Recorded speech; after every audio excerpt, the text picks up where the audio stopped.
Hey guys, this is CRP, aka Gonzalo Lira. How's it going? I'm so glad that you're attending, and as always, just to make sure that you guys can hear me properly, why don't you raise your hand to ensure that you're listening to me? That way, it's like the only feedback I can get. Raise your hand if you can hear me. It's that little hand button. Yep.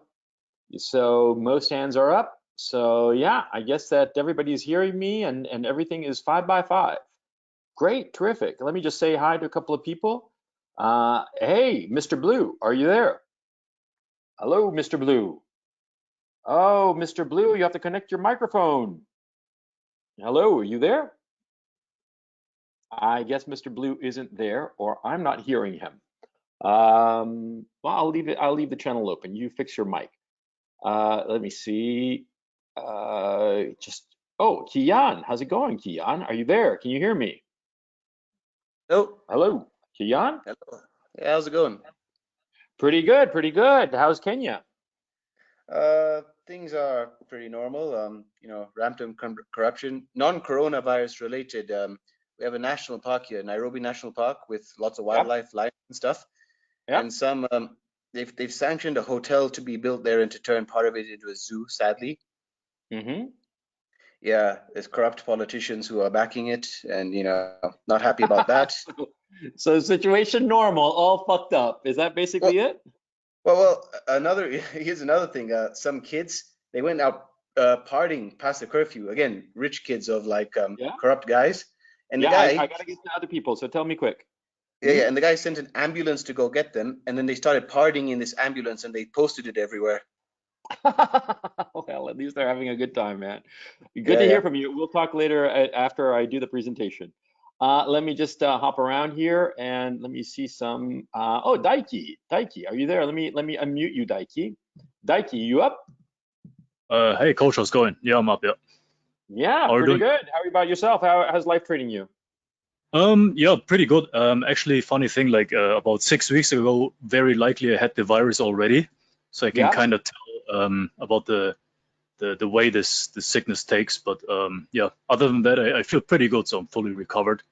Yeah, me too. About 4, 5, 6 weeks ago, something like that. I had it for a couple of weeks, and it was sort of Okay. like a mild flu, very unpleasant. Well, no, it wasn't really very unpleasant. It was just a very mild flu.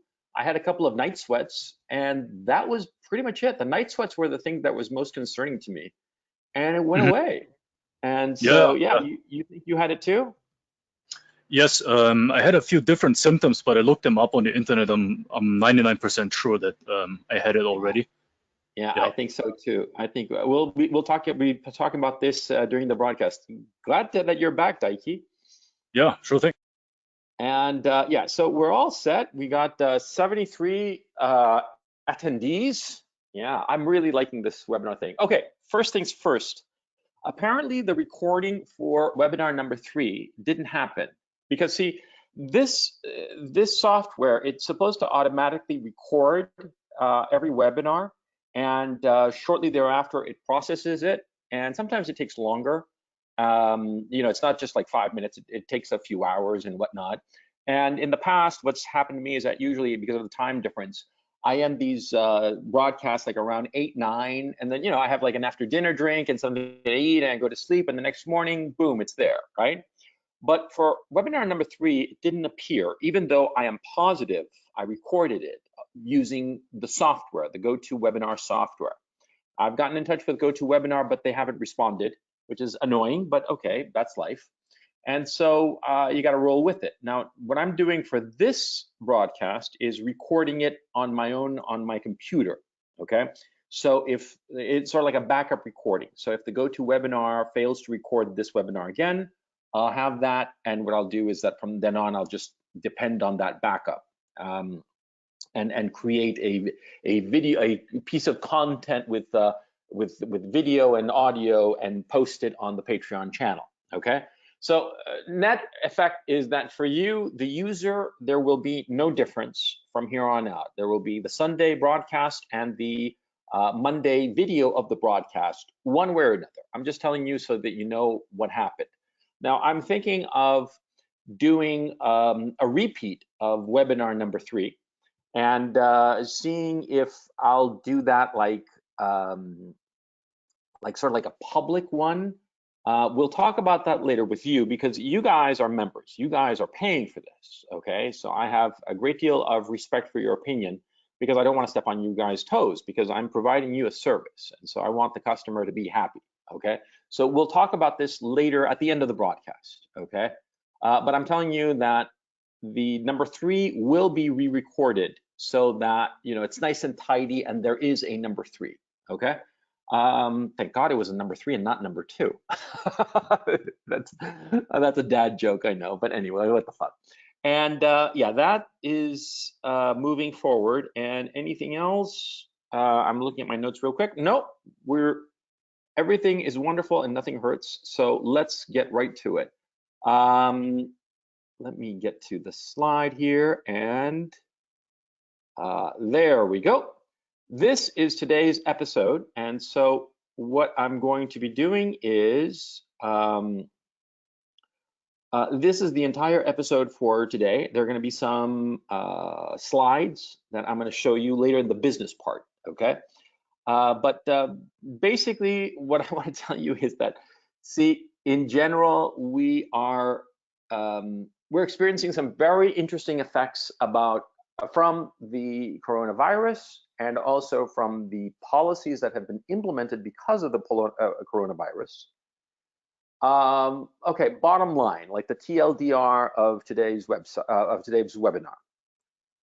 It seems that the coronavirus is not as severe as advertised, and a lot of people are feeling very foolish. And because of that, the lockdown is becoming a political issue. It's not a unifying issue, but rather their side versus our side. And it's causing a lot of damage to our society. I think it's actually going to accelerate the possibility of a civil war. And I also think it's going to create incredible and lasting damage to the economy. And it's also going to be changing a lot of how we interact with women, which is something that I have heard anecdotally a lot of from different sources, and also from my own experience.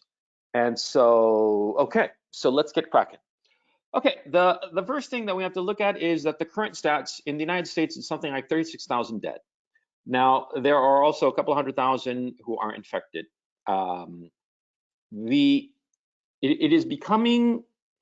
It seems to be that a lot of people are actually, or rather more people are infected than we actually know about, a lot more.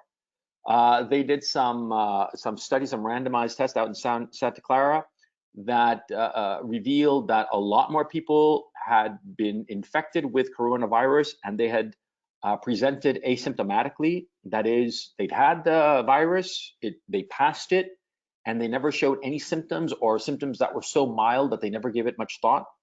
In my own case, personally, like I mentioned previously when I was talking to Daiki, I had it a few weeks ago, or let me phrase it, I think I had it a few weeks ago. To give a little background, I might have mentioned this before, so forgive me if I repeat myself.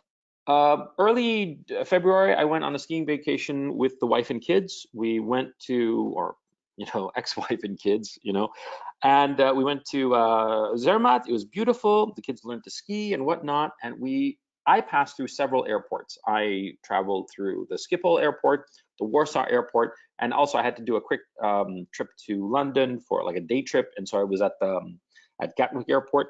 And also because of this trip, we obviously went through the Geneva airport. And so all of these airports, when we got back to Ukraine, to Kharkov, my daughter, who's 7, got a really nasty cold, really, really nasty. And for a while, we were quite concerned, but then she sort of like shook it off and then got all better, like kids usually do. My son, who's 5, also caught it from his sister, we assumed, and he was not so sick, and he shook it off. I mean, it was like no big deal. And both my ex and myself also went through a period of being, under the weather. And, but again, not as severe. It was not like a big deal. And so, that's that. I mean, I noticed my own symptoms when I was back in Amsterdam because I had to do some business here. I arrived on the 13th of March, and on the 15th of March, During the night, I sweated like crazy. And over the next 2, 3 nights, I had like these terrible night sweats. I mean, like my shirt was like soaked, like the kind of night sweating you get when you have like a fever during the night and you wake up in the morning and you're feeling great, no more fever. You sweated it out during the night, that kind of thing. And so it seems that this might have been, number one, a lot more contagious, number one, and it might have spread a lot more widely. We don't know at this time, but that's what it seems to at this time. And so a lot of people are thinking that maybe this lockdown was a bad idea, that it was a really, really bad idea because a lot of damage has been inflicted on the economy.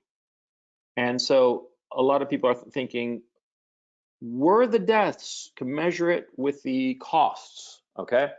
The effects of the lockdown in terms of the economy, in terms of society, in terms of people's mental health, quite frankly. I'm not talking about only that people have lost their jobs, but also being indoors for days on end, weeks on end, drives people stir crazy, right? Was it worth it? And people are starting to question this. And the problem here is that we're starting to see people who are saying, no, it wasn't worth it. We should get back to work. There are a lot of people who are very desperate. They need money. They need money. They need to be working. But it's not, I think also, not just an issue of money. I think it is a need to feel useful and active. You can't have people be stir crazy. You can't have people locked up, imprisoned in their own homes. It drives them nuts. But that's what we seem to be having. And a lot of people are rebelling against this. And this is where things become really iffy. The lockdown is becoming politicized. Now, what do I mean by this? I mean that basically there are people on one political side who want to end the lockdown, get back to work. They are sympathetic to people who might be at risk. They are sympathetic to the elderly, the obese, who might become very sick, might die of this. But they're saying, hey, I'm perfectly fine. A lot of them, like me, like Daiki, like perhaps you, they're saying, hey, I think I might have had it already and I'm perfectly fine and I want to get back to work. I'm going broke, but not only am I going broke, I'm going stir crazy. It's affecting my mental health. I want to get back to work. I'll tell you something parenthetically before I move on here. In my own case, a couple of days ago, I don't know. I've mentioned this again. I've mentioned this to you. I think I had to move to a different apartment because my house is being renovated because there was a water leak and a mess happened, and so they have to repaint it and fix some stuff, and it's actually going to take about 2.5 to 3 weeks. Okay, and so I found a place via Airbnb. I said before in the previous broadcast that this Airbnb, I wanted it because it was right next door, I mean, around the corner from my house. And so I thought, oh man, something nearby, that would be terrific. And so they were asking like an insane amount. And I took a shot in the dark and offered a quarter of what they were asking. And they said, okay, which I thought was really eye-opening because it shows that deflation is on the way. And we're going to be talking about that in just a second. But, because of this move to this new apartment, it has a TV with like Netflix and all the, all that crap, which I don't have. I don't watch really TV. A couple of days ago, I wound up watching Netflix, out of curiosity kind of thing, because I'd actually never had any interaction with Netflix. I remember when Netflix was this service that you could send DVDs, rent DVDs by mail and send them back via mail. That's how I first heard of Netflix, but I didn't pay any attention to it. I knew of it in theory, how it had transitioned to streaming, as it become a streaming service and whatnot, and I understood the business model. And for a while, I followed the stock even. But as a product, I had never used the product, which is not unusual. Once I was invested in Maybelline, and I never used the makeup products, right? But you see my point. So this time I started using Netflix, and Friday and Saturday, it shames me to admit it, but I totally blew both days completely. I just watched Netflix constantly, like an addiction. And of course, I ate like a fucking pig. I mean, I ate and did nothing but stare at the TV, and I was more and more depressed. And this morning, Sunday morning, it's now 5:20 here in Amsterdam. But this morning I woke up and I was like, "Fuck Netflix! I gotta go out." And here in Amsterdam, you can go out. It's pretty mellow. You can go out and nobody stops you. The cops don't stop you and say, "Hey, are you doing essential business?" Which is just so much bullshit, so much authoritarianism. But we'll get to that in a second. And I walked around, did a few things I had to do, ran some errands, prepared the show and whatnot. And I felt a lot better. I feel a lot better. But I thought to myself, hey, stuck indoors watching Netflix or playing video games and having nothing else to do for days on end, it will drive people batty. And that's what's happening. And people are going batty. And because of it, they are protesting. They are protesting because there are not enough bodies. That's the bottom line issue. Because if in the United States, instead of having, say, 30,000 dead, there were 300,000 dead, 1 million dead, oh, well, then it would be a totally different story. People would be like, yeah, that makes sense. Is this worse than the flu? Yes, it is. It's marginally worse than the flu at this point, but marginally worse. It's like a bad flu year. It's not the end of the world. It has spiked quickly, but the number of deaths in the United States seem to be leveling off, and in the world too. Just about every country, the number of deaths seem to be leveling off. Now, a lot of people will say that that leveling off could be because of the social distancing and the whole lockdown, which is a fair point. It could be that. It could be that people going crazy and starting to bristle at this lockdown is an effect of the lockdown success, okay? I don't have enough information, but what I can say is that it's driving people crazy. People are protesting. People are getting really upset because they are realizing that a lot of this lockdown is so much security bullshit, security theater bullshit, rather. In the sense of, like, for instance, in the UK, there was this clap for the NHS. And by the way, if you're British, please explain to me why in Britain, everybody treats the NHS, the National Health Service, as if it were like a god, as if it were like God's gift to the British people. What the fuck is the matter with you people? It's just a fucking bureaucracy, not something that you should like adore and worship like a god. But that seems to be what's going on. But anyway, there were a bunch of people, lionizing the NHS and clapping for the NHS or some bullshit, kind of like rah kind of cheerleading shit. And they were all standing around. None of this social distancing. On the contrary, they're all standing around next to one another, far less than the 6 feet distance or whatever they're demanding, 1.5 meters here in the Netherlands. And so, what the fuck is going on? And so it's becoming politicized. It's becoming politicized between people who think that the economic damage has been too much, and those, especially on the left, who are happy with it.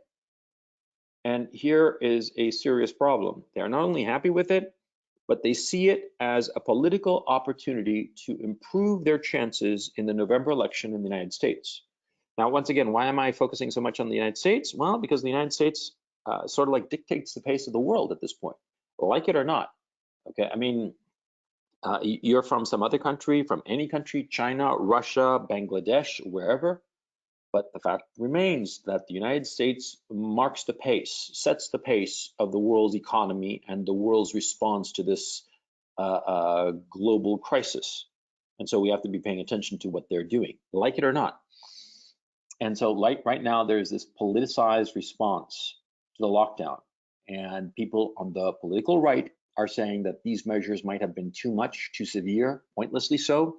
And those on the left are saying, no, we have to continue the lockdown, continue the social distancing, nobody goes outside, and people are becoming more and more authoritarian.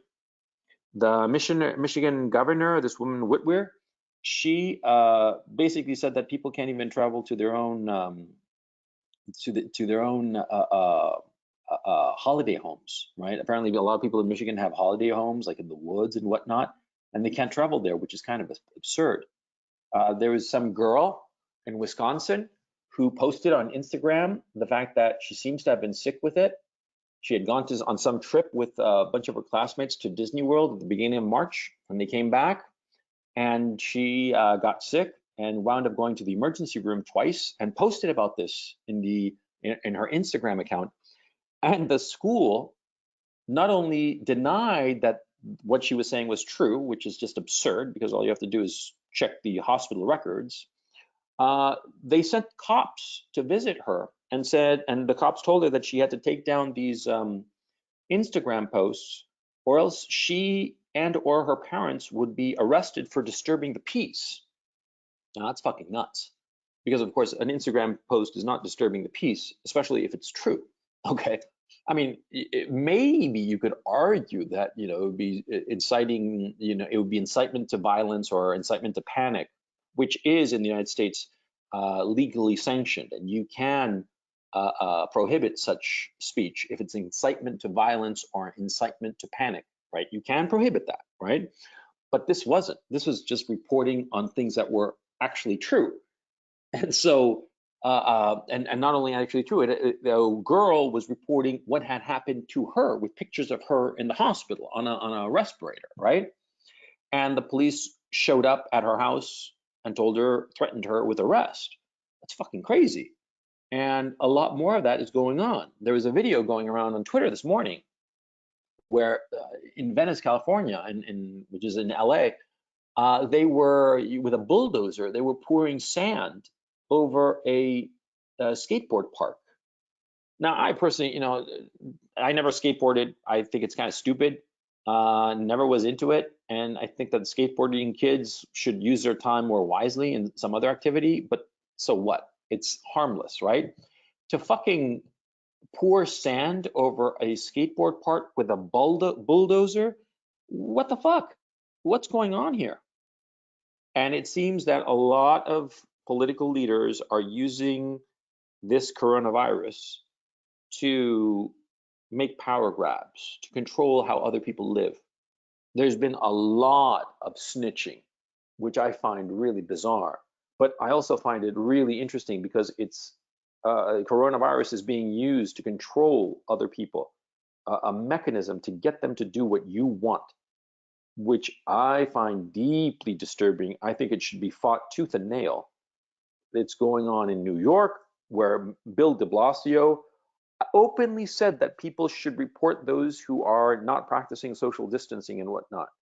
The whole point of social distancing, the whole point of quarantining, is to retard the spread of this virus, not to stop it. It's impossible to stop it. It's simply a measure to retard its spread. Why? So that not so many people are infected with this disease at the same time and thereby overwhelm the health services. That's the point of this. It's not to keep people in jail. And the thing is, see, this is going to spread throughout the whole world.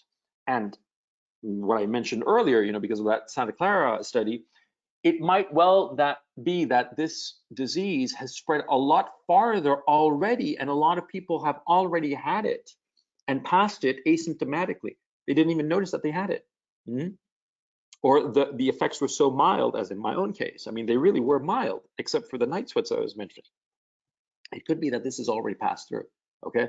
So what's going on here? See, you're having a bunch of people who have a authoritarian, not to say totalitarian mindset. They want people to do as they see fit, not as you see fit. And these people, they tend to be on the left. The left, the political left at this time tends to be a lot more authoritarian, a lot more totalitarian. They want you to act as they think is right. They don't want you to act as you see fit. See? And so it's becoming a left versus right problem. And you start noticing it. Look at the New York Times on articles about, ending the lockdown. They are subtly phrasing it as, the bad people want to end the lockdown. The good people want the lockdown to continue to save us all, because that's the thing. People are confusing the lockdown and social distancing with saving people. You can't save them from this shit. It's going to burn through the whole population. And it might well be that it has burned through the whole population. That's the thing. You see, I mean, I'm thinking to myself of the 4 major international airports I was at over the last 90 days. Gatwick, Schiphol, Geneva, Warsaw. And in those, I mean, I came across thousands of people you know, and I bought food and I touched things and all the rest of it. I touched the rubber handle on the escalator when I went up from one level or down to another. You know, I came within inches of various people who worked there, you know, to hand them my passport with my boarding ticket and whatnot. You know, it's perfectly legitimate to think that I've already had it. It's perfectly reasonable to think that, rather, not legitimate, reasonable. And so it's likely that this is already spread out all over the place, but people want to use it to control other people. And I actually tend to think that this might be a way to accelerate the Civil War. Because you guys know that I've been thinking that there's going to be a civil war. When this thing broke out, I thought to myself, well, we're going to have to put a hold on the civil war thing, because a lot of people are going to start acting in a much more cooperative way when confronted with the effects of coronavirus. The old political differences will be subsumed to this much more important and grave threat. I thought back when I was thinking that this might be really, really bad, because I was looking at the images coming out of China and how the Chinese Communist Party were freaking the fuck out, right? But no, on the contrary, it might be that it doesn't bring people together, it splits them further apart, especially come May 1st, D-Day, M-Day. Actually, I should call it M-Day, not D-Day. May 1st is going to be a big, big day, and I'm going to talk about it in just a little bit. But you know, things are not going well politically. We're seeing that the flaws, what do you call it when two tectonic plates come together? You know, the fault lines, the political fault lines, are actually might be growing open because of the coronavirus, which I found really, really surprising. But it could be that that's the way things are going. Okay. Okay, so let's talk about a happier subject, which is women. Women are always an interesting subject, and the effects of the coronavirus on women and men's relationships with women are becoming, okay, anecdotally, we are starting to see some interesting effects, okay? A lot of people have noticed this and have commented this to me in different media, that women are getting more dressed up when they go out. When they go out, they're looking good. Now, this is interesting because, see, when I was living in Ukraine, or whenever I am in Ukraine, I noticed that the women there, they are always dressed out to the nines. They always look good. They invest in their looks. They go out and they look good, always, no exception, okay? You never see a Ukrainian girl walking around in flip-flops and a sweatshirt and sweatpants, never. They're always dressed up. I mean, they always wear makeup. They are always looking good. The reason that they're looking good is, and I've given it a great deal of thought, in Ukraine, they don't have big daddy government that will support them. They just don't, okay? Women are gonna have to look after themselves insofar as the material comfort. The government is just too poor. And so what happens is that a woman naturally and probably unconsciously realizes that she has to look good in case she comes across a guy who might be the one to support her. You see? And that's what's going on. Ukrainian women, and I've seen this in every country that does not have a government that can support women. The women look good. And in the countries where the government can support the woman, can support her with a child, the woman looks shitty. She doesn't take care of herself. It's exceptional to see a woman looking good.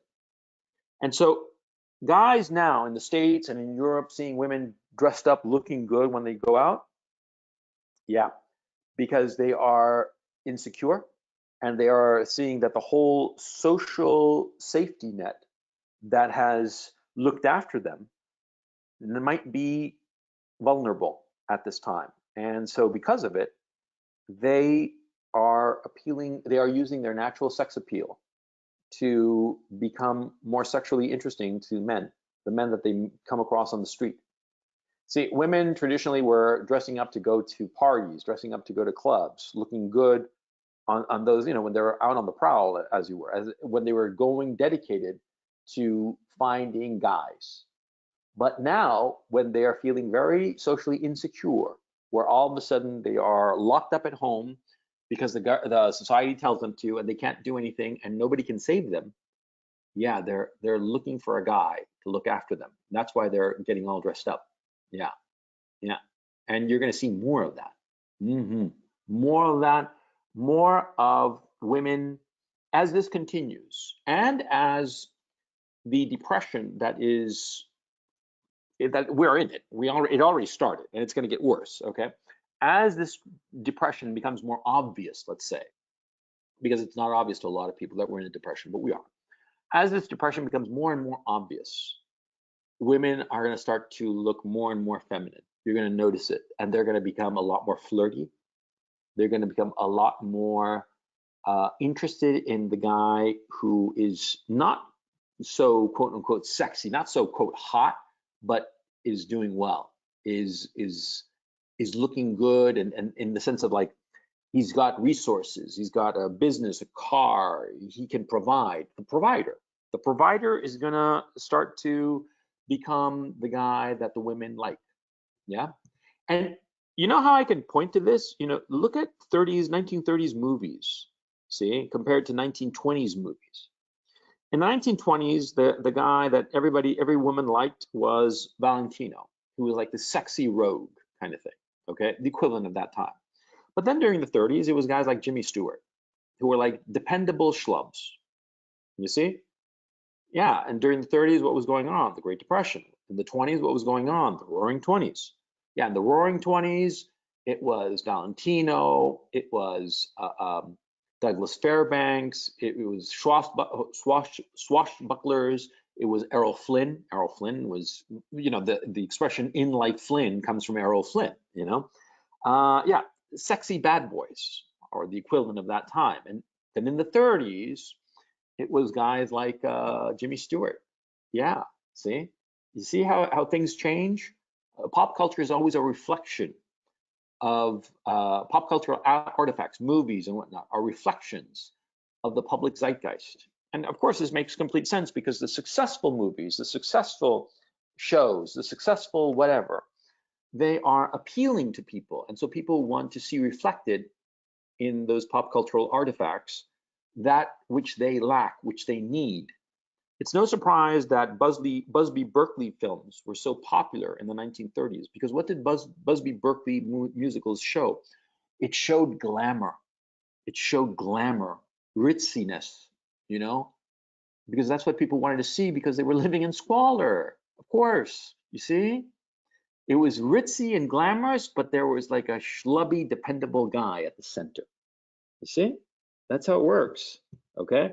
Now, we're going to see more of this as the Depression continues, and it's going to continue for several years. And I'm going to show some charts talking about the Great Depression of the 1930s to guesstimate and have some ideas as to where we're going to be going into the future. But okay, so this is actually, this situation of the coronavirus is actually going to be beneficial to guys who are more dependable, perhaps more plain and schlubby, but dependable, decent. Those guys are going to get back on top, which is natural, if you understand it in terms of social dynamic and evolutionary theory. Women always want that which will give them security and comfort. If the government can't provide it, the state can't provide it, then they'll settle on a guy who will, okay?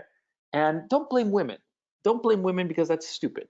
Because, you know, there's the story of the frog and the scorpion, you know, and the frog doesn't want to take the scorpion across the lake or the river or whatever. And you know, the scorpion, because the scorpion's going to sting him, and finally the scorpion convinces him, and he takes him, and the scorpion stings him, and the frog says, "Why did you sting me?" And the scorpion says, "Well, it's my nature." Yeah, it's their nature. So to get all butt hurt and offended is just childish. Okay, you just have to work with the nature that God gave them, or evolution gave them. Okay. Okay, so one of the guys, I forget who asked me, and I forget where, he said, you know, what's a great pickup line in this period of time, you know? Well, you see, the way to get a girl, okay, simple, just make them laugh. If you make them laugh, you're golden. You got to make them feel an emotion, a powerful, positive emotion, okay? A hot-looking guy makes them horny. A funny guy makes them laugh. Okay. Now, the thing is, see, a hot guy will make them horny the first few times that they see him, but then it'll wear off because it's quite natural. You know, attractiveness fades. You forget how attractive somebody is when you're with them. I mean, I've dated models. The first time I saw the models, I was like, holy shit, they're so beautiful, right? But then after banging them a few times, you're like, oh, her again? Yeah, you know, you get used to anything, but you never get used to somebody who's funny, who's consistently funny, okay? So my thinking is that you want to pick up a girl, you say, hey, my name is John, and I'm negative. Or, you know, hey, I'm John, I've got antibodies. Something like that, you know. Make a joke of the situation of this coronavirus quarantine and make it clear that, you know, you are riding it out really well. Because yeah, I mean, I have to admit, here in Amsterdam, the apartment I'm renting is pretty big. So even if I weren't able to go out, which I am, thank God, but even if I weren't, it's a pretty big apartment. So, you know, I never go stir crazy. But I'm thinking of those poor bastards who are in this like efficiency room apartment kind of thing, and they're fucked. It's a single space with a TV, and they're just stuck there all day. Women too, right? So, you know, you got to make a joke of it. You got to make a joke of it and emphasize subtly that you're all right. That you're all right in the sense of like either you don't have the disease or you are immune to the disease or you've got the resources to ride out this disease. Resources are going to be a big deal because a lot of people are going to be fucking broke come M Day, May 1st. And I'm going to talk about that in just a second. But yeah, resources. Yeah, resources are going to, guys with resources who might not be socially adroit. This is not an excuse to continue being a spurg, to continue being an autist. I'm just saying it so that you understand that you know, guys who are not that socially adroit are going to be more successful. But at the same time, don't say, oh, I don't have to make the effort. Always try to improve your social adroitness because it works. It helps in business, by the way. Anyway, somebody asked me about red pilling an SJW woman. He was saying that he was dating somebody really, really hot, and she was, you know, SJW kind of like, and how did you red pill her? See, a lot of guys fuck up because they start to argue and they start to dictate, no, pontificate. Yeah, they start to pontificate and they start, you know, throwing them statistics and shit like that. But that's the wrong way to convince anybody of anything. Now, when you got like a hot girl who's like a dumb SJW, I'm actually sort of like seeing somebody now. And somebody I got in touch with online. We'll see how it goes. But see, the way to do it is to ask questions. Okay, ask questions which, of course, you know the answers to. Okay, like you know, for instance, you know, say stuff like, how can I put it? Suppose you're talking about racism. Yeah, racism in America. And she says, oh, you know, the whole system is racist and whatnot, blah, blah, blah, you know, and white men are evil or some shit like that. And so you tell her, you could say two things. You could say, yeah, but you know, most murders are committed by blacks. Okay. And she'll shut down. It's just arguing with her. But then if you ask her, you know, who commits the most murders? Hmm? Or you know, asking a question and having her think about it. Sorry, I should have prepared that and like had like a specific question, but I think that you know what I mean. You should ask them something that they know the answer to or that they can find, but you don't give them the answer. No, because if you give them the answer, you're pontificating. But you're like throwing out a question that you already know the answer to, but you're not going to tell them the answer. You're going to get them to ask for the answer. Okay? Either look it up or, you know, if worst case comes to worst, you can tell them, you know? But you have to, what you have to do is not pontificate. It's as simple as that. If you have a SJW girlfriend and you tell her, no, you're wrong, she's gonna switch off because nobody likes to hear that. People like to discover the truth, okay? So if rather than you telling them the truth, you help them in discovering the truth, that's a very, very different thing. That's a very, very different thing, because it's sort of like you're her guide into the truth. You're her Virgil to her Dante. Hmm? If you guys don't know the reference, then you should be reading the Divine Comedy, for crying out loud. But I think that most of you get it, right? You got to go out there and ask her questions, guide her, and gently and subtly make her look at the things that you figure are important to get her to change her mind. Because it's much more powerful when you help somebody to change their mind than if you just tell them what they should think. If you just tell them what they should think, they're not going to like you. They're going to resent you. They're just not going to do it, even if they think that you're actually might be right. But you can't dictate. You got to encourage them to find the truth. And frankly, if you do it that way, their change will be much more profound. You see what I'm saying? And she'll get closer to you because she'll view you as the guide who took her to this promised land. Yeah. See what I'm saying? See what I'm trying to get at? Mm-hmm. And by the way, this goes for everything. It goes especially for sales.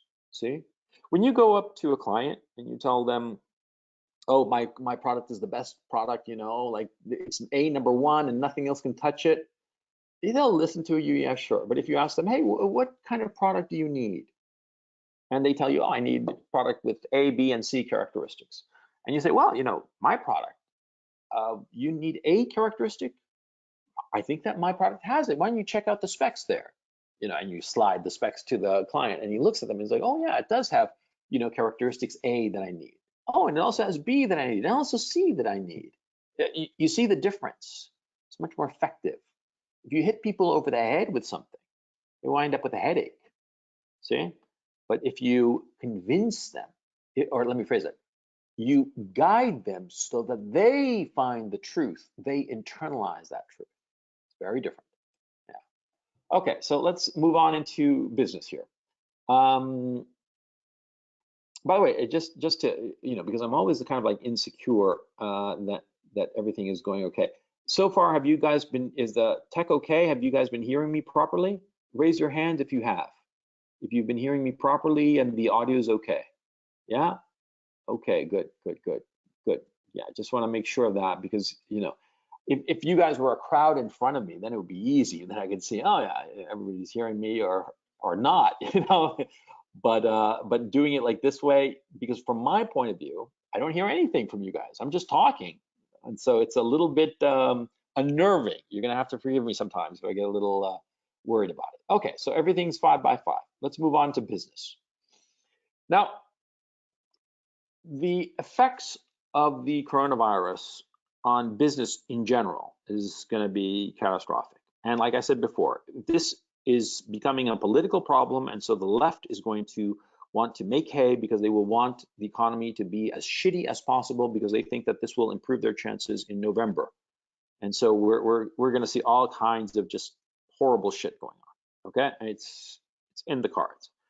And we're going to see a lot of political infighting where the right is going to want to open the economy, the left is want to keep it closed, and because they want to control people, and also because they want to inflict maximum economic damage so that they improve their chances in November. So all this is going to pile up. Unemployment is going to crater, okay? Unemployment is going to be catastrophic. If you tell me that the first Friday of next month, of May, when the Bureau of Labor Statistics puts out its numbers, and you tell me that U3 unemployment, which is basically, permanent full-time employment, is at 20%, I would not be surprised. If you told me it was at 30%, which hasn't been seen since the Great Depression, I would not be surprised, okay? Yeah. We have had something like 20 million unemployed people, applying for unemployment benefits. It's been 6-7 million people per week, what was it? 3 million and change, 3.5 million in the first week, and then 6.8, and then 6.6. Yeah, that's about 20 million people. Yeah, okay, 17 million people. Add up here and there and the other, and projections. It's catastrophic here. This shit is just going to be, holy cow. Now, the thing that's going to be really, really fucking obvious is that manual labor jobs, essential jobs, jobs that are necessary for infrastructure, construction jobs, that kind of thing, engineers, doctors, that kind of, those occupations, they're going to be fine. It's the smooth talker jobs that are going to be fucked. It's going to be the paper pusher jobs. It's going to be the jobs that are not really necessary, kind of like they'd be nice to have, but aren't really essential. See, I did a video a while back called Price's Law, right? Price's Law is the law that the square root of the number of participants get half the work done. For instance, you have a factory of 100 people, yeah, and it's a factory, right? But you evaluate every single person, every one of those 100 people, and you'll find that 10, the square root of 100, 10 accomplish roughly half the work. And the other 90 accomplish the other 50% of the work, roughly speaking. And you see it in every case, and it's just remarkable how this law, Price's Law, named after this academic who studied academic papers, he was surprised that there were certain names that kept on cropping up, and you start noticing it in everything, You notice it in bands that are on the top 40, you notice it in factories, you notice it in the bestseller list on books. It's usually, you know, a handful of names dominate, okay? Yeah, it's half, the square root of the number of participants produce half the work. And so a lot of people are going to start permanently cutting positions, okay? Now, here's the other obvious thing. I mean, it should be fucking obvious. I've got some business and I'm employing 1,000 people right now, okay? I produce widgets, okay? Now, my widgets, you know, because of coronavirus, nobody's buying my widgets, but, you know, the lockdown eventually ends, you know, and I start selling widgets again, not many, right? But, well, you know, I don't want my business to die. I don't want it to go bankrupt. I have 1,000 employees. What do? Right now, I fire as many as I can. Yeah, as many as I can, because I have no idea how many widgets I'm gonna be selling once this is over, okay? And so I want to be around to sell my widgets once this coronavirus thing is over, excuse me. And so what do I do now? I fire people. So this started in mid-March, right? So in mid-March, I fired a few people, a lot of people, maybe, you know, 20% of my workforce, 30% of my workforce. But here we are in April, and we're coming to the home stretch of April, right? Soon it's gonna be May. And this shit, it's just gonna continue. I mean, come on, we're all adults. We can see how things are going. The economy is not gonna be fucking open on the 1st of May. It's not gonna be fucking open on the 1st of June even, maybe in July. Remember I told you 2 webinars ago, by the way, that this shit was gonna peak in May and June, and we could expect the economy to be closed until the 1st of September. Yeah, I'm still going with that. Even though the number of deaths are gonna be a lot lower, I'm still thinking that it's gonna be around the 1st of September, you know, Labor Day, the first Monday of September, when this shit, when the economy kicks back in. But anyway, to go back to this hypothetical I was telling you about, I am going to fire as many people as possible so that my company will survive. Simple as that. I will do whatever it takes for my company to survive. It will, if that means that I have to fire 90% of my workforce so that my company survives, I will do so. Why? Obviously, because see, if I allow my company to go under, all of the infrastructure I have built in the company, all of the tangible assets that I have, everything will vanish. It will be as if it had never existed if I keep on paying all 1,000 employees their salaries until I go bankrupt. But if I fire 90% of my employees and go from being a company of 1,000 people to 100 people and just eking out an existence until demand comes back up, okay, I will survive for that return of demand. And maybe that return of demand, my widgets don't sell like they used to, you know. Before coronavirus, I used to sell, you know, 1 million widgets a month. And now with the return, you know, after the end of the lockdown and the return of everybody to jobs and whatnot, you know, now I'm only selling 100,000 widgets a month, a tenth of what I was before. And maybe because of this, I'm able to rehire some people, and you know, my payroll goes up from 100 people to maybe 200 people. Great, you know, I'm really glad my company is coming back. But I prefer that than to have continued with 1,000 employees until I was bankrupt. That would have been foolish. So companies now, what are they doing? They're cutting people. They're going to be cutting a lot more people, especially before M Day, May 1st. May Day, the 1st of May is going to be a horrible month for a lot of people, a horrible day for a lot of people, because a lot more people are going to get fired. They're going to get fired before May Day. Mm-hmm. And of course, think of it from the point of view of any company, any size. I'm talking airlines, Apple computers. I'm talking a mom and pop grocery store. I'm talking anything. Every company right now will have gone a month and a half basically without any demand. I'm not talking about the exceptional companies, which are by definition exceptional, like Netflix, for instance. They're doing gangbusters, I'm betting, because all these people stuck at home, a lot more subscribers, right? Amazon, Walmart, those stocks, by the way, are going through the roof, right? I'm going to talk about the stock market in just a second. So I'm not talking about the exceptional ones. Forget about the exceptional ones, because by definition, literally, they are exceptional because they are profiting or doing very well during this period of time. All the other businesses, they're fucked. They're fucked because they have zero demand, and so they are going bankrupt. They are trying to continue to exist, and so they will fire people. That's inevitable, okay? And so May 1st, that's going to be the really bad day, because see, this started in mid-March. 1st of April, a lot of people got paid. A lot of people were still employed. 1st of May, those people are going to be gone. The smooth talker jobs, the ones in marketing, the ones that are superfluous, yeah. The people in HR, the people in whatever. You're going to need accountants. You need accountants, right? Do you need the diversity trainer? No, you do not. Especially when you had 1,000 employees before, and now you only have 100. Fuck the diversity coordinator. Fuck the head of HR, for crying out loud.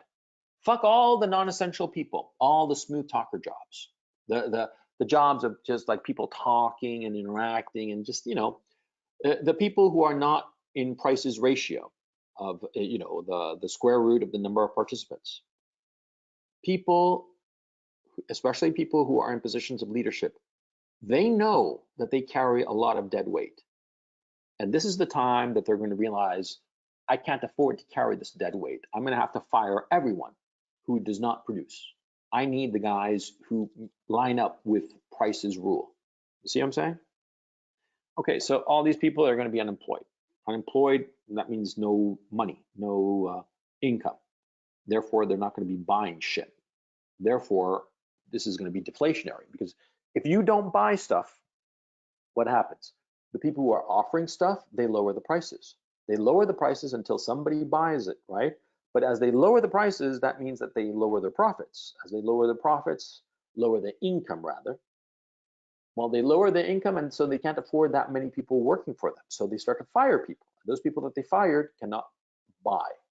And those people who cannot buy, well, then they demand things at a lower price, and that's how deflation becomes a spiral, okay? Now, deflation is coming, obviously. I told you guys about my Airbnb, that I got it for a quarter of the price. Literally, I'm not kidding around. Because when I looked it up, the price for it for the 3 weeks that I needed it was going to be about 6,400 euros, 6,300 euros, something like that. I forget, actually. It was over 6,000. And I told them that I could only get to 1,700 euros. That was my top price. And they were like, okay. It was that simple. A quarter of the price. And I got the response in 30 minutes. Yeah, right away. Yeah, because Airbnbs in Amsterdam, nobody wants to come here. Nobody's coming here. Yeah, so of course they're all available. I mean, think about it. I got like this great apartment right on one of the canals on Keizersgracht, and I'm paying 1,700 euros for 3 weeks. That's what, roughly 500, not quite 600 euros per week, less than 100 euros per day. That is unheard of in Amsterdam. I mean, just like unheard of, but well, Now you're hearing it, see? Because it's happening. So anyway, deflation is coming. Real oil prices are going to continue to fall. And by the way, the reason that the oil prices are falling, okay, it's not just demand. It's also because Saudi Arabia and Russia are out to punish the United States, the U.S. shale producers in particular, okay? Because they want price support. Russia and Saudi Arabia, they want price support. They want oil to be a lot higher in price. They want it to be, you know, in the $40 to $60 a barrel range, if not higher. Sure, they wanted that. But see, what happens is that the shale producers will not play ball with OPEC. And OPEC feels that they are getting undercut by the shale producers, which they are. Because see, oil is a cartel. OPEC is a cartel. That is a limited number of producers try to set the price of oil by manipulating the amount of output that of oil so that people wind up paying the price that they want for the oil, right? So that they get an amount of income X, right? And so what happens is that, see, Russia and Saudi Arabia, they had agreed that they would set X number of barrels because they wanted, you know, Y amount of money per barrel profit, right? But see, shale producers, they don't care about that, and they just produce oil and they fill up the demand, and they get the profits that Saudi Arabia and Russia are sacrificing in order to get this steady income. And that pissed them off, basically. It's not complicated. And so they are doing this price war in order to fuck over US shale producers, and which they are doing successfully, because shale is just totally shut down because of the price of oil. The price of oil is under $20 a barrel, which is fucking unheard of. And some people, non-crazy people, okay, reasonable people, are saying that if this continues, oil is going to hit $6 a barrel. I don't know if it will, but Jesus Christ, if serious observers, non-crazy observers are saying this about the oil market, anything is fucking possible. But more to the point, deflation. That's the name of the game, deflation. Now let's look at real estate. Okay, there aren't any numbers coming in right now about real estate prices because it's just too soon. It started in mid-March and whatnot. But we know a few things for sure. Number one, a lot of banks are not putting out home equity loans. They are not. No more home equity loans. It's impossible. JP Morgan flat out said that they're not going to put out home equity loans. Number one. Mortgage loans are becoming a lot more difficult, okay? Why is it becoming more difficult? Well, because there are no more investors to buy these mortgage loans, because all the investors are battening down the hatches, okay? So since no investor is buying mortgage loans, then banks have no incentive to create mortgage loans, and therefore it's a lot harder to get a mortgage loan, if not impossible. Now, if loans are impossible to get, what happens to real estate prices? They fall, okay?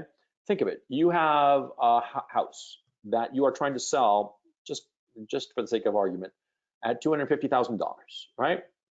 And you want to sell it. And you figure that somebody's going to come along and put up 10% down payment and finance the rest with a mortgage, right? They'll put up $25,000 down payment and finance $225,000 via mortgage.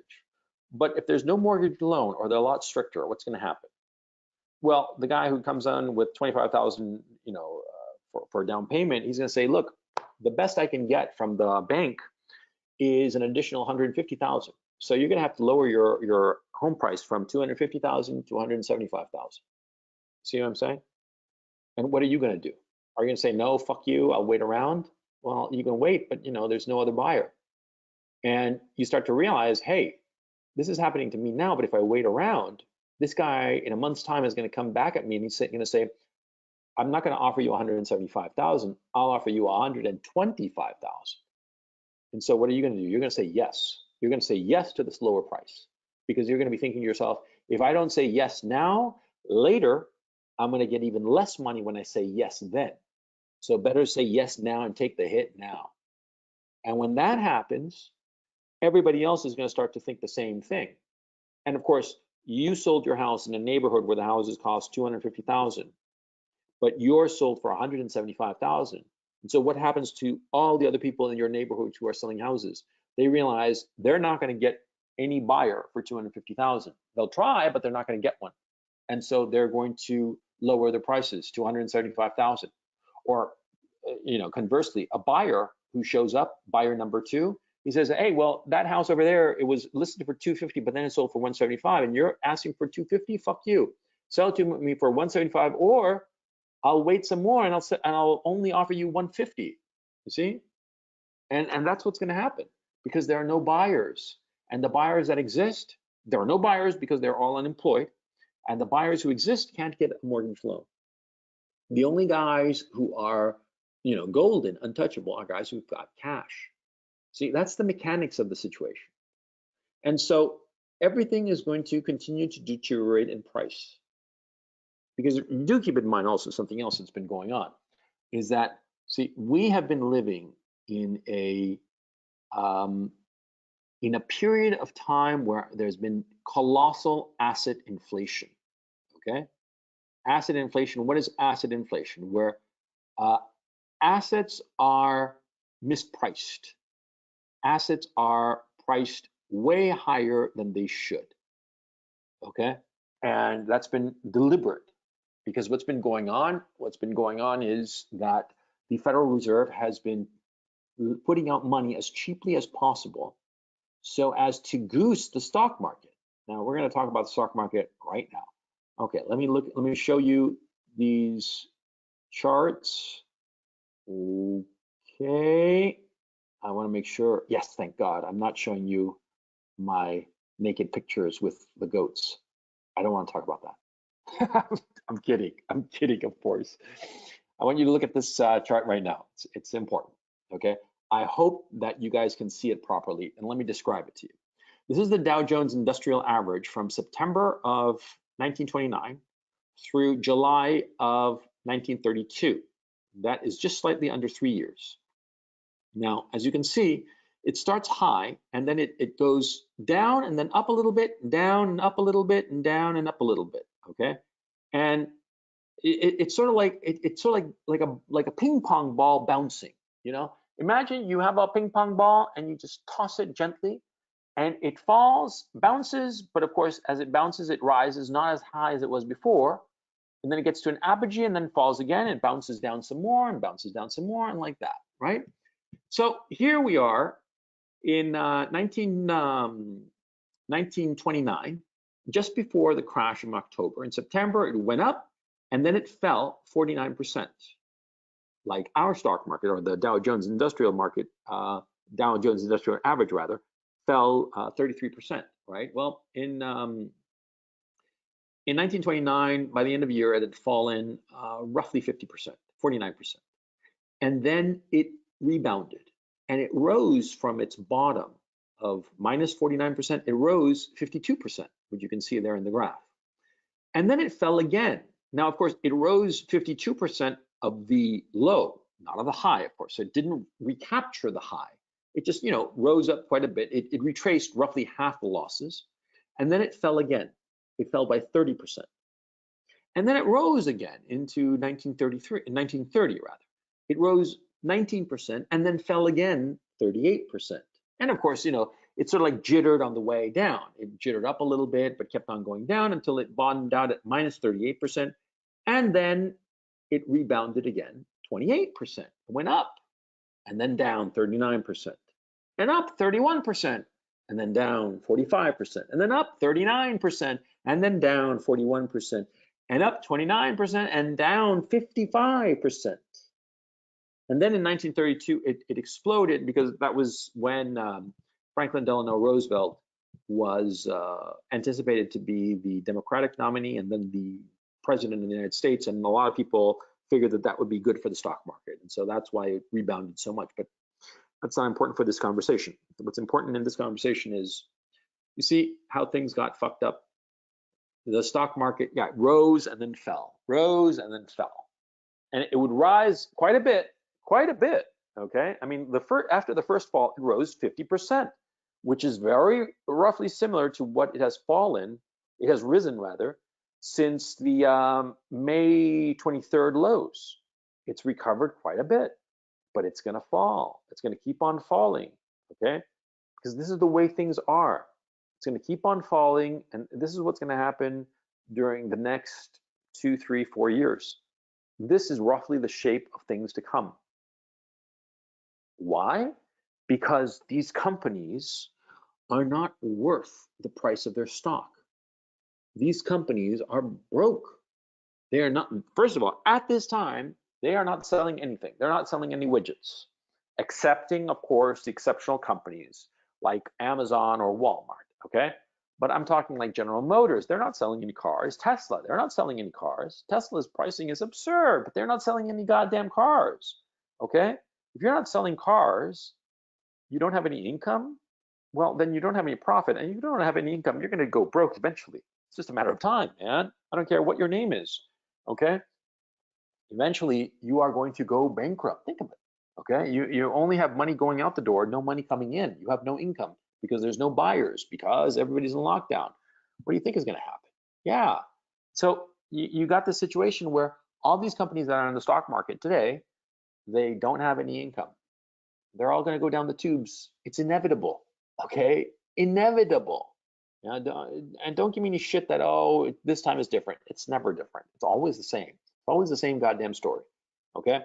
Okay, now what's the Federal Reserve gonna do? They're gonna keep on propping up asset prices. They're gonna keep on trying to push that curve up. They don't want it to fall, but see, there's a limit to how much they can do. There's a limit, and it's as simple as that. Now,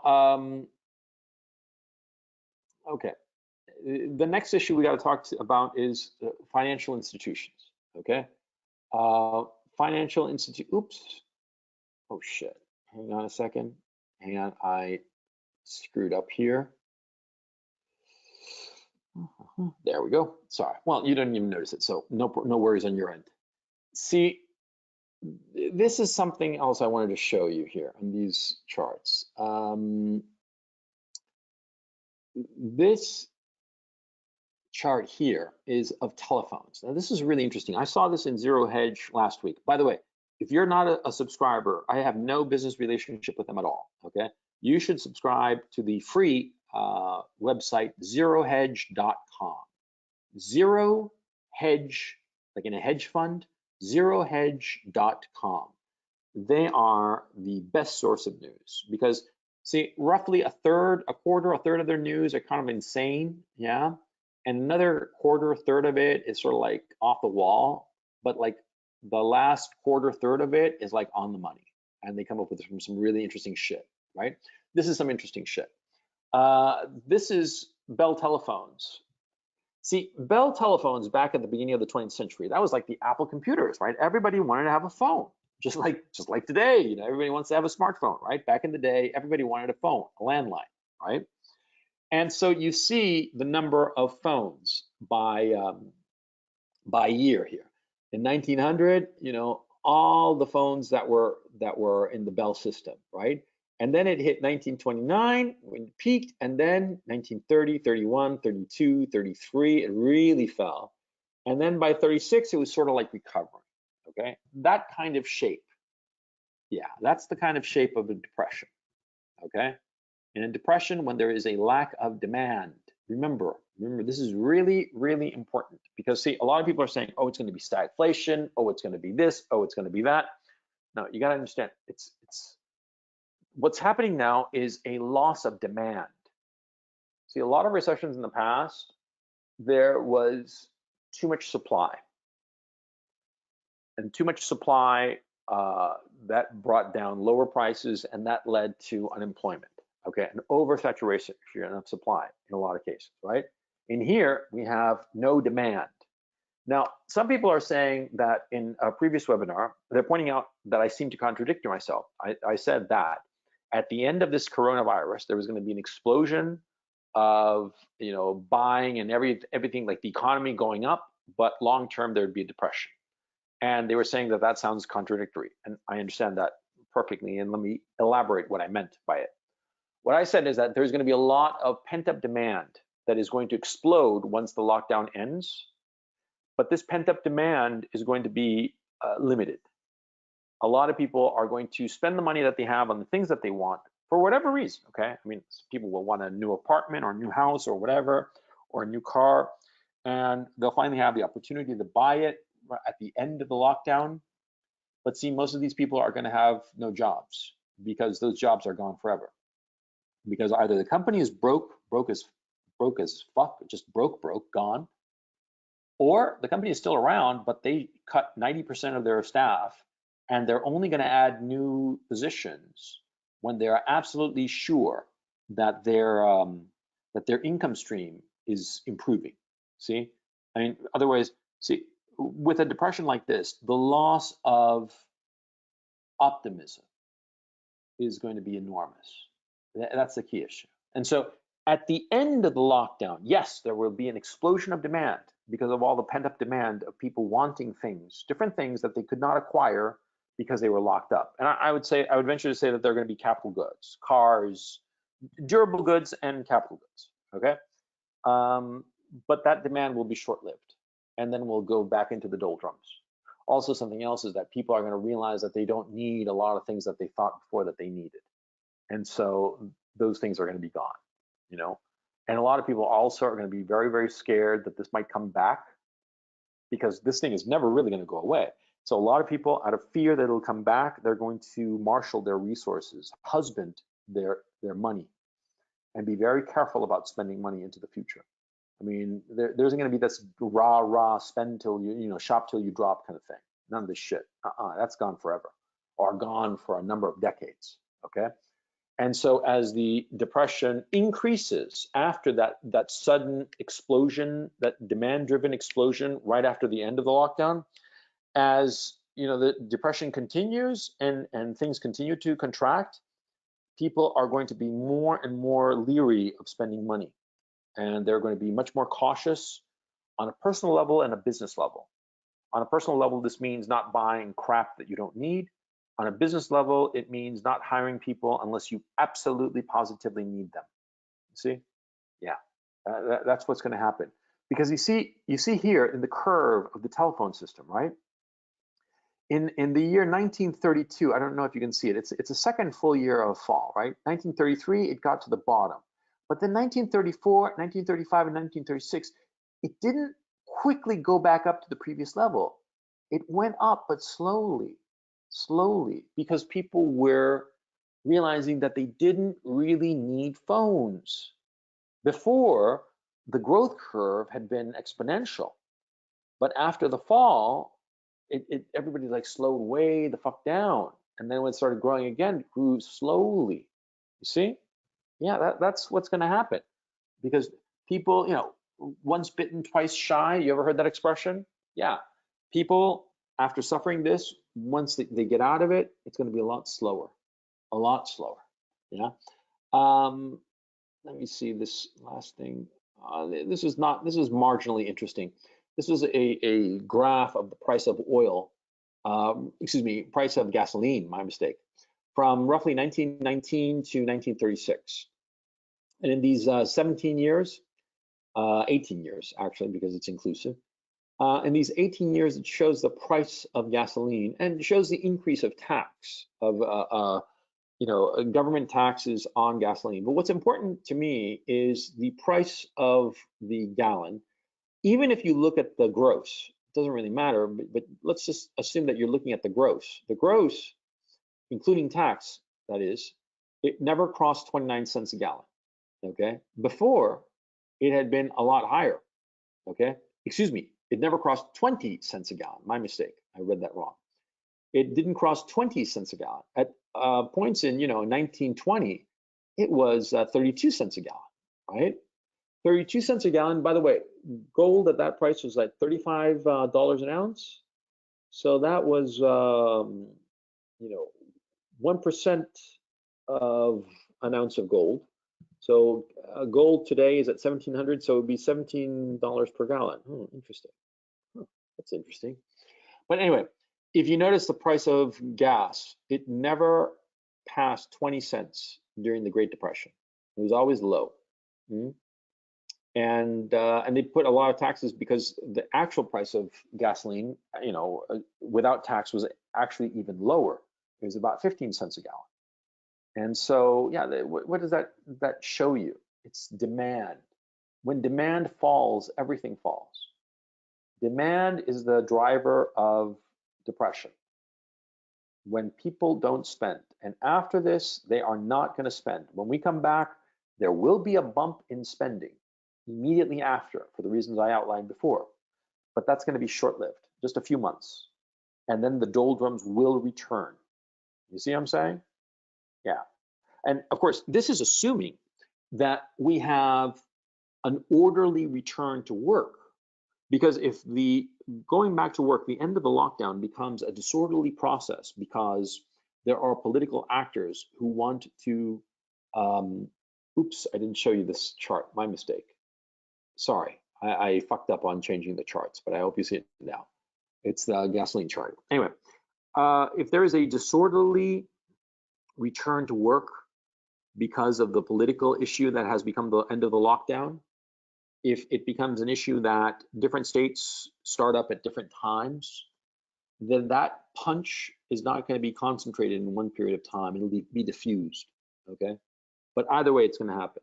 And if there's political uncertainty over the return to the lockdown, companies are going to be even less likely to invest. Think about it. See, you're living in a country where the political leadership is in open warfare over when to return, when to end the lockdown, right? Some people say this date, some say the other date, some say wait till 2021, some say wait till 2022, okay? So you have a company, right? And you see all this political uncertainty. Are you going to invest?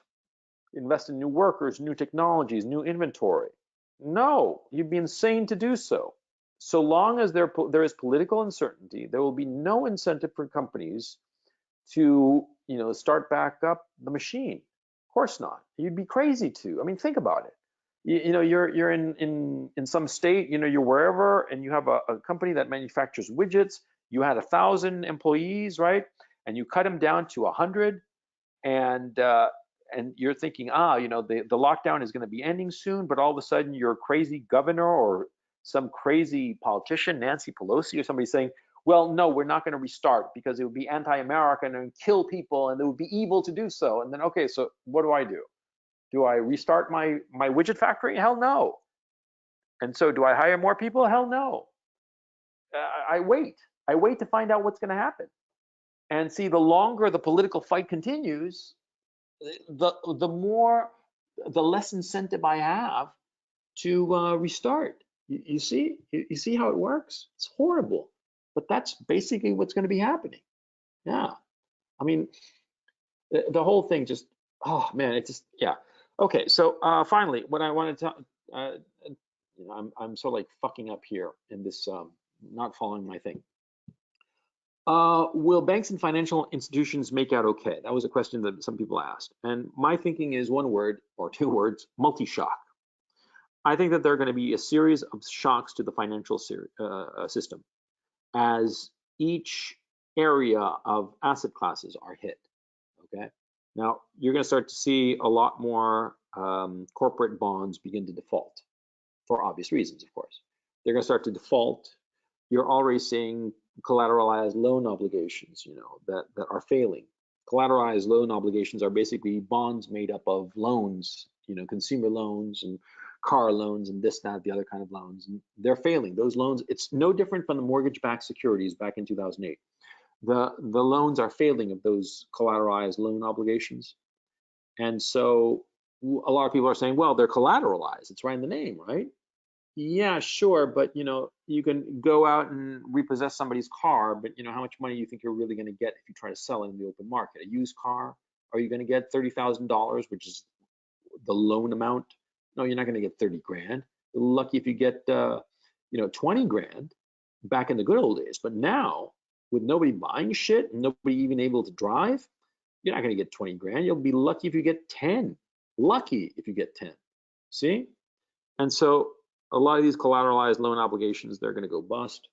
And you're going to see different sectors of the financial and banking sector are going to be suffering shocks. And it's not all going to be all at once because, the Federal Reserve and the Treasury Department, they learned their lessons from 2008, right? They're going to be ready to carry water for the banks and financial institutions and prop them up. but you can't prop up everything. And eventually these asset classes will collapse. And a lot of people are saying, well, this is going to drive hyperinflation, right? Well, no, because see, these prices, this money creation to prop up these assets, right? It's not actually going to spill over into the wider economy. Now, I've been giving this a hell of a lot of thought because, as most of you know, my position right now, I am all cash and real estate. That's all I have. Cash and real estate. That and a few cars, but you know, the personal cars, right? So cash and real estate. I don't have any investment whatsoever. No bonds, no stocks, no futures, no nothing. I am totally out of any kind of financial investment. My principal concern now is that none of the banks where I have my cash deposited will go bankrupt. That's my number one priority at this time. But other than that, you know, I don't have any kind of investment. My thinking is that the commodities, the consumable commodities markets, that's where you want to be paying attention, and specifically agriculturals. I figure that if we start seeing inflation or hyperinflation, we're going to see it there first. Okay. Now, here's something else. See, I think that hyperinflation or extreme inflation, call it what you will, it's not going to happen overnight. Okay. That's something that we got to start adjusting our thinking to. It's not going to happen overnight. It's going to be a gradual process. There will be lots of signs that it's coming. Okay, if it is to come, which is not at all obvious at this time. Okay, especially because a lot of the money that was printed up for all these bailouts and whatnot, they actually didn't reach many small businesses, or these small businesses got the money and burned through it so fast that it didn't make a dent. Okay, and that's really fucking interesting. A lot of the bailout money is just gone. Okay, billions and billions of dollars of money just out the window. They might as well have set them on fire for all the good it did to small businesses, because it just postponed for a few weeks, a couple of weeks even, the inevitable. Okay, so all this shit, it didn't work. Okay, so anyway, going back to the issue of inflation, I think that there'll be plenty of time. I personally am paying attention to that. I'm watching it like a fucking hawk. So if I see anything, I will certainly tell you guys. So don't worry about that. At this time, no inflation. At this time, okay? At this time, be it the next 3 to 5 months, okay? Nothing on the horizon says inflation, and everything on the horizon says deflation, relentless deflation, serious deflation. And here comes the opportunities, okay? Real estate, real estate, real estate, real estate. We are going to see prices that are going to be so fucking low. The problem is that some of these prices will actually be justified because the income producing potential of these properties will never recover. For instance, office space. Office space, it's not going to recover. Because even if the economy were to go back to everything is normal, like back in like 3 months ago, like everything was fine like it was 3 months ago. See, so many companies have discovered that they can outsource their office space to their employees' home and have them work from home, that they're not going to go back to having a big office. They're not going to need it. And also, so many people enjoy working from home. Huh? And so that is going to be the new normal. So a lot of commercial real estate, bye-bye. A lot of, I mean, I'm talking office space, bye-bye, okay? Commercial real estate, like for stores and shit, same thing. Because a lot of people are just getting used to just buying stuff online. And a lot of companies, especially clothing lines, you know, I used to think that clothing, people would always have to shop for clothes at the store. But so many of these clothing manufacturers are happy to take free refunds and send it back by post and until they get you the right size, you know. And so I think that even those stores, clothing stores, are going to be all online. I think the amount of online commerce is just going to balloon. And of course, online commerce means no real estate, no rent for all those stores, all those shops. See? Okay. Those are the negatives, because at this time, I cannot say what are going to be good business opportunities into the future because we're still early days in this shit, okay? And a lot of people have asked me, what are the business opportunities to get into? At this time, I don't know. It's early days. It's too early. It's too soon to tell. We'll know in a couple of years, okay? Not in a couple of months or a couple of weeks. No, it's going to take a while to figure out where is the future growth prospects.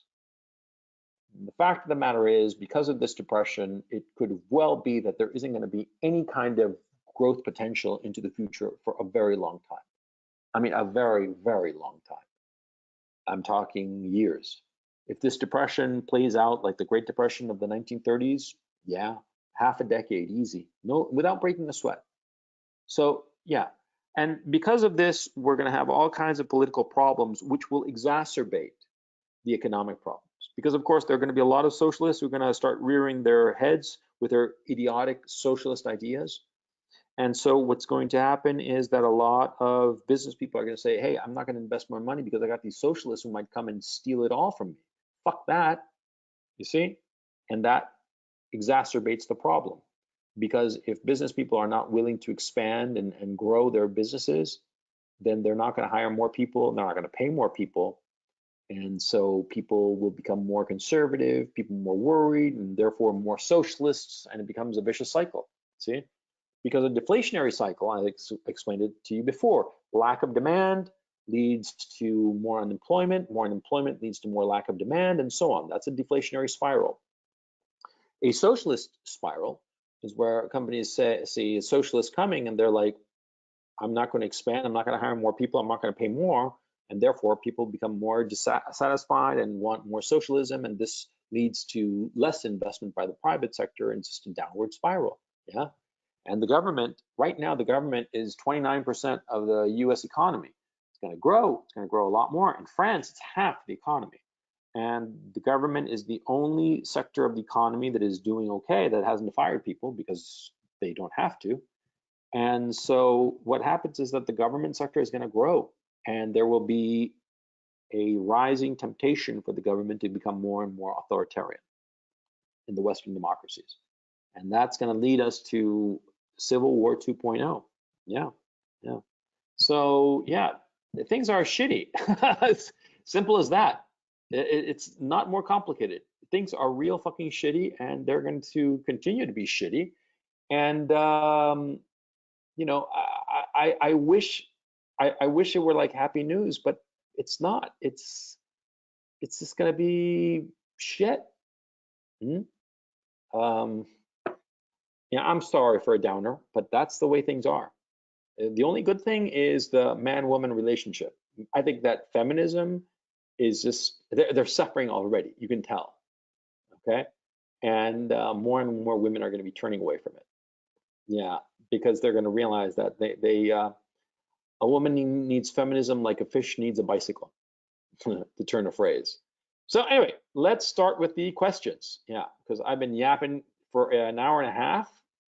And so now it's time for questions. Let me check the questions box real quick. Let me see.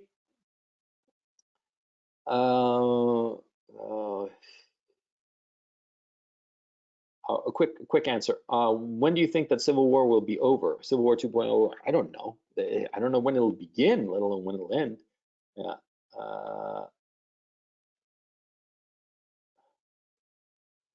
Oh, Shane Rogers. Shane, I'm gonna call on you. You have a good question here. I'd like you to tell it to everybody. Oops, where do you go? Shane, there you go. Shane, you there? Yes, I sure am. Hey, how's it going, man? Hey, it's going well, man. It's liberal Oregon, and people are are realizing how horrible our government is, and are buying guns now. Yeah. So why don't you hit us with the question that you asked here in the questions section? It was pretty good. Okay, okay, do you want me to go with the first question here that I have for you? The pseudo vaccine one. Yeah, so do you think that because I had this conversation with my brother who's in real estate, and he's kind of realizing that a lot of that the real estate market is just fucked because of quantitative easing and all this stuff. But he basically said that they're not going to go another quarter of people not paying their rent. So he believes that they'll just push a pseudo vaccine out by June, or at the very least in May, to calm the public, like a pseudo vaccine that is good enough as a way of calming the public. And do you think that they will do that? I don't think so. I think that the logistics of that and that kind of thing, people would like investigate the ever living shit out of it. And so, no, I don't think, not seriously. Look, I'm not going to take any vaccine, or nor will I allow my children or anybody I care about to take a vaccine. I just want to make that real clear. Because, see, I am not an anti-vaxxer. On the contrary, I think that rubella and diphtheria and all these vaccines that kids have to take, they work. They work for decades, and they have solved so much misery. Polio vaccine and whatnot. And the problem is that, see, the anti-vaxxers, a lot of them, their children are autistic, because what happens, of course, is that the symptoms of autism appear roughly at the same time or shortly after they get their vaccines. And so a lot of these parents, obviously distraught by the fact that their child is shown to be autistic, want to blame something, and they point to the vaccines. But remember, correlation is not causation. Right. And in the case of my own children, I was perfect. I read up a lot of it to make absolutely sure, they're perfectly safe, okay? And they took the vaccines and they're perfectly fine, and no autism. And you can say, well, it's anecdotal and whatnot, but okay, fine. But Yeah. Everybody I know has the same story, and the stories of people who are anti-vaxxers, the most virulent ones, tend to all have children who actually are autistic. Mm-hmm. And it's heartbreaking, and I feel sorry for them, but yeah. But anyway, going back to so I am not an anti-vaxxer, but Yeah. this vaccine, I'm not going to take it. No fucking way. Okay? Well, I have autism too, and that I don't think that that's. No, I disagree. I mean, I've talked to you a couple of times, and you're on the ball, okay? And I mean, I've actually met autistic people. Asperger's. Okay, well, Asperger's or whatever, but I think that I personally just don't buy all this stuff of like diagnosing every character flaw that we have, because see, I'm an asshole, but I don't say that I have, I don't know, ADHD or some shit like that. I just say that I'm an asshole, and that it's a Okay. character flaw that I have to work on. I'm very impatient, and I'm very driven, and it's not a disorder. It's just a character trait that I have. Sometimes it's a flaw, sometimes it's beneficial. But Gotcha. I'm against this issue of medicalizing everybody's personality traits. Okay, but that being said, these vaccines, they will not be tested. You cannot test something in 18 months and be absolutely sure that it'll be harmless to people and not cause horrifying consequences. There was thalidomide. Thalidomide was marketed as this tranquilizer for women who were pregnant. And what happened? Their babies were born without arms. I mean, fucking horrifying, right? I mean, shit out of like the island of Dr. Moreau. And so we gotta keep in mind, there's any vaccine for this shit, fuck it. I'm not gonna take it. I'm not gonna take it, and I suggest nobody else does. As to them pushing a pseudo vaccine, a vaccine that doesn't even do what they claim it does, I think a lot of people are gonna look at this vaccine precisely because of all the anti-vaxxers. And if it were like an ersatz vaccine, it would come out really, really quick. You see what I'm saying? Yeah. Precisely because of the anti-vaxxers, okay? Like I said, I don't agree with the anti-vaxxers, on the contrary. But because of them, there's going to be this, they're going to look at any new vaccine under a microscope, which is a good thing, okay? So yeah, that's what I think about that. Yeah, it's because of the internet. The information travels really quickly. I can see Yep. where you're going with that. But tell me about this thing about your brother saying that everybody expects people to not pay on the 1st of May. Well, because already people in Oregon aren't paying their rent, and because they don't have any money. So It's already been April. It's already been mid-April. Nobody's paid their rent. There was a moratorium put in place so that that landowners can't kick people out for not paying their rent. Mhm. And so it's 1 month has gone by, people don't pay their rent. Okay, that's fine. May 1st comes around, people don't pay their rent. That's going to be a problem. But June 1st, now you're already getting into a whole quarter where there's no income coming in for these mortgage companies and these landlords and everything. And there's no way that they're going to allow that. And so he believes that they're going to try and push some kind of solution out there to keep people working again and to reopen the economy. Because I think what he's thinking right now is that there's going to be this huge push to open the economy back up, and a lot of people are going to be hesitant to go back to work, and then they'll push out a pseudo vaccine and be like, see, okay, we have a vaccine, so it's all fine now, so everybody can go back to work. Yeah, it could be, but I don't think that they're going to dare to do a real vaccine. They might claim that they're going to have it and so get back to work. But also, like I said, a lot of people on the left do not want to end the lockdown, you know? And a lot of the extreme left, they want the lockdown to continue precisely so that capitalists take it in the ass, okay? Right. So that landowners, landlords rather, that they get it in the ass. They want that, okay? So yeah, because Adam Hassan is asking why May 1st is D-Day. Well, it's because it's going to be the second month that people don't pay their rents. Yeah. So yeah. Anyway, Shane, great talking to you, man. Thank you. Thanks for having me. As always. Let me. Oops. What did I do? Did I do this properly? Yeah. Okay. Hang on. John Miller says, real quick, skipping. Well, let me ask him. John Miller. Let me find you, John. Okay, John, are you there? Hello, John. You hear me? I think that John doesn't hear me, so I'll just read his question. It was a pretty good one. He said, skipping rent effects on credit scores. Well, yeah, it fucks up your credit score, but nobody's going to give a shit because everybody's going to be in the same boat. See, credit scores are going to go out the window. Like I said before, in I think the first webinar I did, that now would be the time to, if I were cash poor, but I had a good credit rating, now I would get as many credit cards as possible and max them out by withdrawing cash, as much cash as possible. Because if I'm unemployed and I don't have any cash and I have limited amounts of cash, I want to get as much cash as possible and fuck my credit score. I could care less. That's what I would do if I were cash poor. I would get as many credit cards as possible all at the same time, not like piecemeal, get like 20, 30, 40, as many as possible, all at once, right?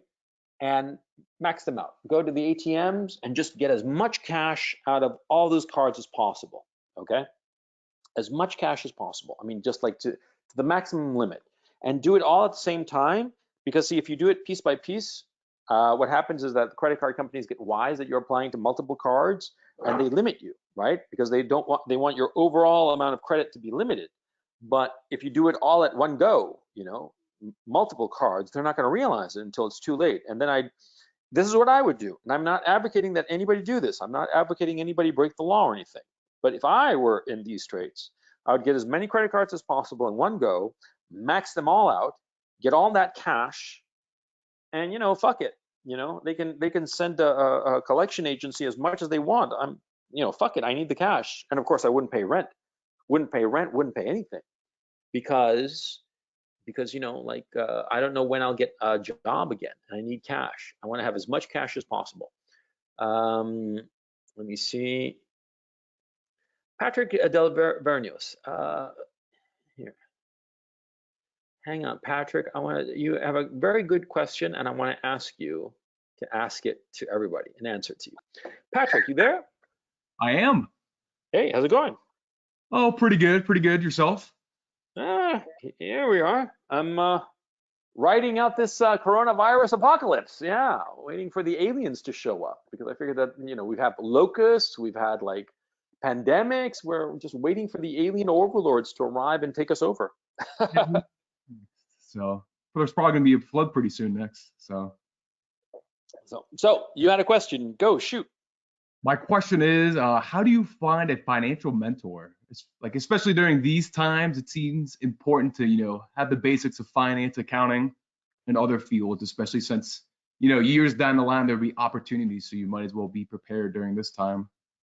Yeah. Okay. Well, here's the thing. See, you gotta understand that there's no person who can tell you what to do. Okay. How can I put this? I'm against the whole notion of a mentor, and let me explain why. You see, a lot of times we people naturally want to be able to turn to somebody else and ask them what to do. It's a natural thing, because sometimes we look at all the options that we have around us and we just don't know what to do, and we want to surrender the decision to somebody else. And it's a natural human impulse. It's also a very dangerous human impulse. And so my thinking is that you don't want to have a mentor in the sense of somebody who tells you what to do. You want to have a mentor who forces you to ask yourself the hard questions. See, that's why Socrates is the best mentor, because Socrates, his whole method was not giving you answers, but forcing you to reformulate your question until you realized what was the thing that you were really concerned about. What was the thing you were trying to figure out? You read everything that Plato wrote about Aristotle, and that was his method. That's the Socratic method, just asking questions. And if you notice what you're doing with each time that you ask a question, each time that Socrates asked a question, he was obliging the person he was talking to reformulate what he was trying to find out. Reformulate until he got down to like a little diamond. You see what I'm saying? That's the kind of mentor that you want to have. Not like a mentor who tells you, oh, you should buy this or buy that or do this or do that. No, that's just a salesman, okay? You don't want that. You want a guy who teaches you to ask questions. Now, in my own case, I'll be perfectly open about it. That's what I try to do. I mean, I don't tell you, do this, do that. And I think you guys know me well enough to know that a lot of times I'm very uncertain and unsure as to where things are going to go, because I am. Now, if I were like, you know, being like a complete con man, I'd tell you, oh, I'm absolutely positive that this is going to happen. So, spend all your money on XYZ stock and you'll make a fortune, right? But I don't, of course not, because I have no idea if XYZ stock is going to go up or down. I can give a shit, right? And it could well be that it goes up today and goes down tomorrow. You know, that's not where I'm at. Where I'm at is I want people to be thinking. The people who like listen to my shit to be thinking. So don't go looking for a mentor. Ask yourself questions and find people especially that you disagree with, because often as not, when you come across somebody that you disagree with, it helps you to refine your thinking. Even, like on my Twitter feed, and a lot of times I listen and read lefties, like hardcore leftists, right? I think they're morons. But every time I read them, I'm reminded not only that I think that they're morons, but it helps me figure out and be more certain of what I think. And when they come up with questions or issues that make me have doubts, it forces me to rethink my ideas until I get to better ideas, more concrete or more correct or ideas that conform more to reality. You see what I'm saying? That's what you should be aiming for, in my opinion. Oh, no, I agree. I don't think you should have somebody who tells you what to do and you follow them. You should make your own conscious choices. I was just wondering how you find someone to teach you the baselines, and from there you make your own. Like how to learn the basics. Yes. Well, in my own case, it came from my own man. My own man was a banker, and so I learned the basics playing Monopoly, as a matter of fact. The first lesson I ever got in finance was internal rates of return by studying Monopoly. Okay, I've told this story before. If you don't mind, I'll just bore you again with it. It was real simple because, my own man and I would play Monopoly, and he would always win, even though I had more hotels, and he would never build a hotel, and it would always piss me off, right? And so one day he was like, well, it's a better return on investment to buy just 3 houses and not buy 4 and then a hotel. And this was way before spreadsheets on a computer, so there was just spreadsheet pads, and you'd fill them out with a pencil, right? And so he explained to me how to calculate internal rates of return. And so for every property on the monopoly board, I figured out the internal rates of return for every combination of properties. If I had 1 house or 2 houses, 3, 4, and or a hotel in each and every property. And then from that, I figured out the percentage return. And see, there was a huge bump. If you put like 1 house or 2 houses, you got a linear bump, right? It went up linearly. But then you put on the 3rd house and it would like triple. And then after that, it went back to just being more, but just a little bit more. And so the trick was to put 3 houses, not 4, not 2, 3 houses. And that's when you would make the big money in Monopoly. And I figured that out, and from there I was off to the races.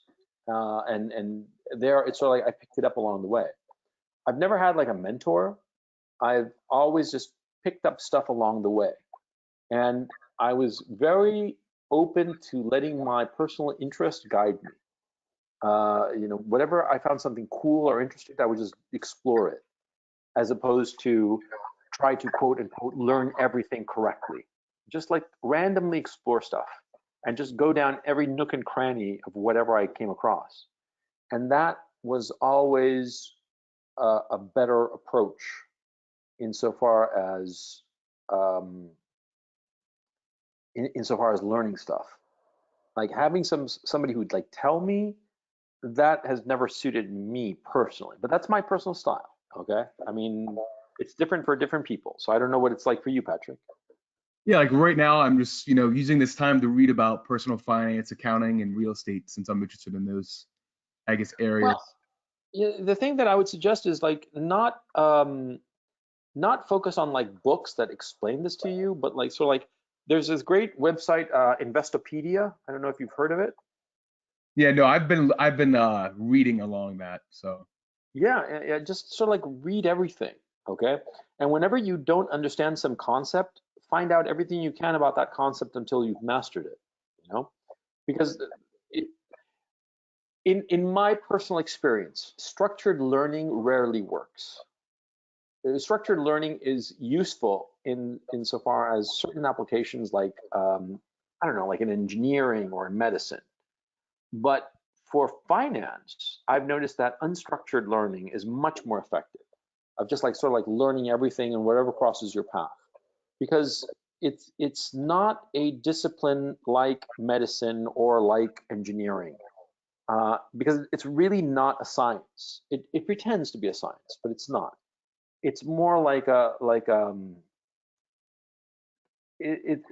it's almost like an art form that masquerades as a science, because it's not even a social science, because there's nothing in economics that can be falsified. You can say any damn stupidity, and you can pretty much get away with it. Okay, and that's the thing, because my old man was an economist, right? And he didn't think very highly of economists in general. He thought they were morons. And the older I've gotten, the more I tend to agree with the guy. I mean, I personally don't get along well with my old man, but and I think I don't like him at all. But he was right on a lot of things, and that economists in general are kind of fools. Yeah, pretty much. So you just be unstructured and just learn everything. I know it's lousy advice in a certain way, but whenever you come across something that you don't know, find out as much as you can about it. That's the easy approach. And ultimately, there's something else. It's not that complicated, ultimately, okay? It's not that complex or that difficult. Anybody can wind up figuring it out. The only difference is that some people who talk about it act like they know every goddamn thing about it, and they're just good salesmen, okay? You got to think of it in those terms. I hope I've helped you out. Oh no, that's actually what I've been doing. I've been like, since I'm interested in real estate, I've been going through the popular, I guess, vocabulary in real estate and trying to figure out what exactly everything means. So I guess I'll just continue that. Yeah, yeah, and also there's something else too. When somebody's like talking too fast about like concept and throwing concepts around as if you should know them and talking way too fast, you better watch out. That guy is probably trying to sell you something. Okay, you want to be real careful in real estate. That's something that I've noticed because real estate, it sets itself up for that kind of mentality. Yeah. So anyway, Yes. I hope it helps, and I hope you enjoyed this presentation, by the way. Oh yeah, I love this presentation, or not just this one. All of them are all pretty educational, to say the least. Thank you, thank you. I'm so glad. I'm so glad. Yeah. Okay, talk to you next time. Take it easy. Oops, oops. I cut off Patrick. Sorry, Patrick, man. I hit the button too quick. Let me hit Gabriel Wettenstein. Gabriel, are you there? Hello, Gabriel? Oh, I guess he's not there. I'm gonna put everybody's hand down, and if you have a question, put your hand up. And I'll hit you. Okay, John Miller. John, you're live. How's it going? Hello, John? John, you there? I guess John isn't there. I'll try to catch you next time. Let me see. RM. RM Web. RM, you there? Hello, you there? Yeah, I am. How are you? Pretty good, pretty good. What's up? Pretty good. What's up? Not much. Just doing what I was doing before. What's your If you question? remember, we talked before. I was in Midwest, so still doing that. I'm student. Oh, okay. So you're just everything the status quo? It's yeah, almost. Okay, well, I'll Yeah, catch you later. I postponed my graduation to after summer because I had no hope for finding a regular job. Uh-huh. So that's that. Uh, Okay. So thank Okay. you for the presentation. I enjoyed it. And I'm you so talked about glad. money, you talked about women. You just need to talk about cars and we are set. I'll do that next time. Yeah. Thanks, man. Great talking to you. By the way, next time we're going to be talking about China. I'm going to do a whole thing on China because I think that the war with China is definitely coming up. And that'll be on webinar number 5 next week. Yeah, we're going to talk about 5G, Zoom. Don't use Zoom for crying out loud. That shit is Chinese. Yeah. And so anyway, Trond Olsen, let me unmute you here, Trond. How's it going? Well, Hello. thank you. Can you hear me? Yeah, I hear you fine. What's up? I'm sitting on my balcony in the sun, watching the fjord, drinking beer. That is a good life. What can I say? I wrote you a question. You and we spoke 3 weeks ago, I think. Yeah. And I asked you about a video on your Coach Stream channel about stocks and bonds, and you said you would re-release it on your Patreon channel. But Oh yeah, you're right. don't. I'll get that. I'll get on that. Yeah. No, it's no trick at all. I'll like do a playlist with all those videos. They sort of like talk about the basics of stocks and bonds and like they're like primers for people who don't know anything about those particular topics. And yeah, let me note that down while we're at it. Yeah, I'll call them primer videos. And what I'll do is I'll do a playlist and post them rather on the Patreon. Yeah, I should have done that. It just slipped my mind. Yeah, yeah, yeah. I'm glad you enjoyed them, by the way. Hello? Yeah. I just I looked for it because I remembered it, and you there? Yeah, because it's actually a lot of content. Yeah, and yeah, it's worth putting back up. Thanks so much. What other questions do you have, Trond? Or do you have any comment or observation? Yeah,